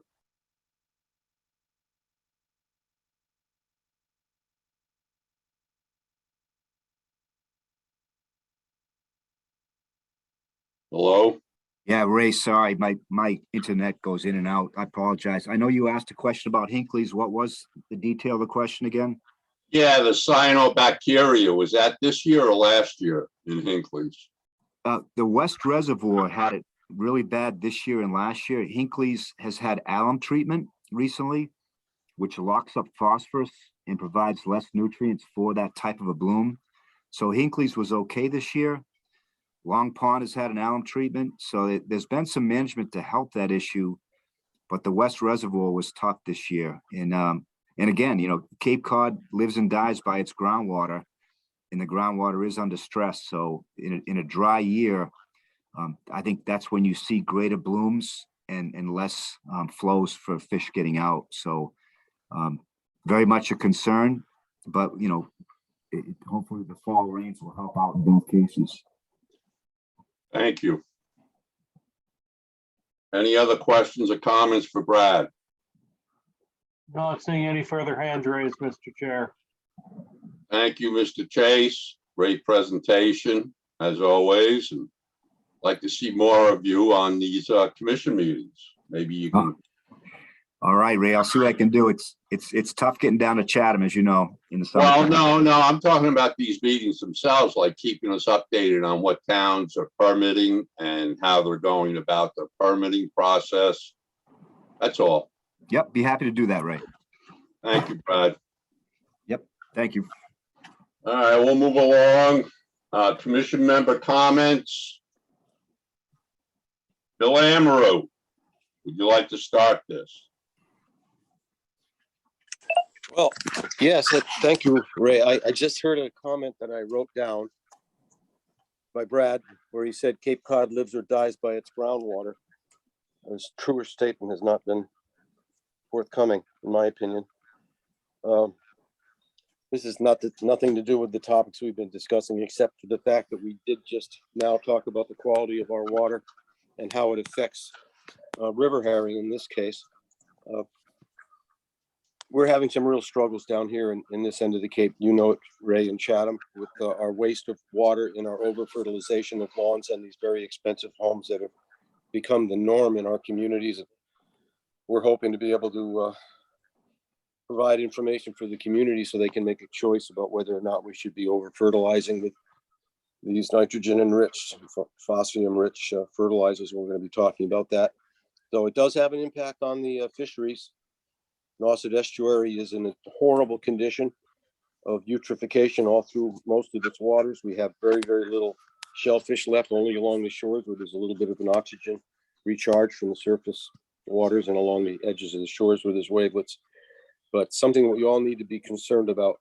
Our single source aquifer is in really bad shape. Brad just alluded to that as well. So I'm going to ask Brad's permission to be able to use that line in an article I'm going to be writing. Cape Cod lives or dies by its groundwater. It's the exact quote, I believe, Brad. That's fine. Thank you very much, and let's hope for the best, right, Ray? Ray knows exactly what I'm talking about. Thank you, William. Tim Brady, comments?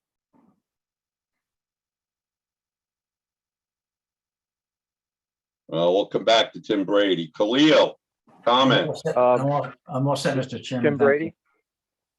Thank you, Khalil. Tim Brady, comments? Yeah, I'm on my phone, so I'm a little challenged here, but a great presentation from Brad. And I just wanted to, I know how much, work he has put in and his staff and DMF into reestablishing these populations. I live in Plymouth, and, during COVID, our only way to get out of the house a lot of times was to get out and walk along these rivers. And there's populations here, I knew about Town Brook, I knew about Jones River, but I was amazed at like the population that's kind of been revived in the Eel River basin, and just how important it is, ecologically and historically. And I just appreciate the work that's being done. I don't think a lot of people realize that. I tell everybody, whenever I'm walking in one of these areas, I try to talk to people about the work that's been done to bring these fish back. But that's all. Just wanted to add that. A big thumbs up for the restoration of the anadromous fish runs. Thanks. Bye. Thank you, Tim. Shelley Edmondson. Thanks, Ray. I don't have a comment. Thank you. Well, Michael, you're not. Yeah, thank you. Just one comment I'll add to Bill Amaru's article. I think one thing that has happened on the Cape is as a result of COVID, many people have moved there year round because they can work from home. There's less of a seasonal influx of sewage per se to the septic systems. So as a result, we have an increased mass loading of sewage of non-conforming septic systems that are going into our surface water bodies and tributaries and so on, and having a detrimental impact to the fishery or whether it's fish, whether it's shellfish. The list is long, in addition to, as you pointed out, the use of fertilizers and so on. So hopefully there's some funding or something that will take place to address that, because with increased temperatures, it doesn't seem as though things are going to get better. It's only going to get worse. But that's my only comment. Thank you. Thank you, Michael. Once again, to close the meeting out, I want to thank the participants, everybody who joined in today. And I'm especially concerned about the permitting subcommittee. I would like to be updated on that, Jared, as you move along with that. I have some thoughts myself, so when you name a chair to that, please let me know. Other than that, I'm going to thank everybody for their attendance, as always, and I'm going to open it up to public comment. Is there anybody in the audience, Jared, who wants to speak? Beth Cassoni. Morning. Morning, Beth Cassoni. You're recognized. Thank you, Mr. Chairman. I'd just like to thank the commission and make a comment to Director McKinnon's comments early on about the seafood watch list. I think that would be great if we could come out with a counter PR, but not reference it to the seafood watch red listing. I have seen a lot of negative comments on social media. So I think we just need to highlight all the great things that the Massachusetts commercial lobstermen have been doing. Thank you. Yeah, and if I could add lib, Beth, MSNBC, Angus King was on this morning and they asked him about it and how it's affecting the state of Maine. I don't know if you saw that interview, but I haven't seen it, but I have had people that have been texting me and they said it was good. And we don't want negative press, and we just want to turn it around and make it all about the good stuff Massachusetts has been doing. Thank you, Beth. Thank you. Yes, this state has been in the forefront on this issue for years. And my hat's off to Bob Glenn and his team. And that's all I'll say on that. So I need a motion to adjourn. Motion to adjourn. That was made by Tim Bill Brady, Bill Amaru. I need a second. Second by Shelley. Thank you, Shelley. Thank you, Bill. All those in favor? Any objections? Use the hand raise function. No objections, Mr. Chair. This meeting is now adjourned. Thank you very much. Thank you, everyone. Have a good one, everyone.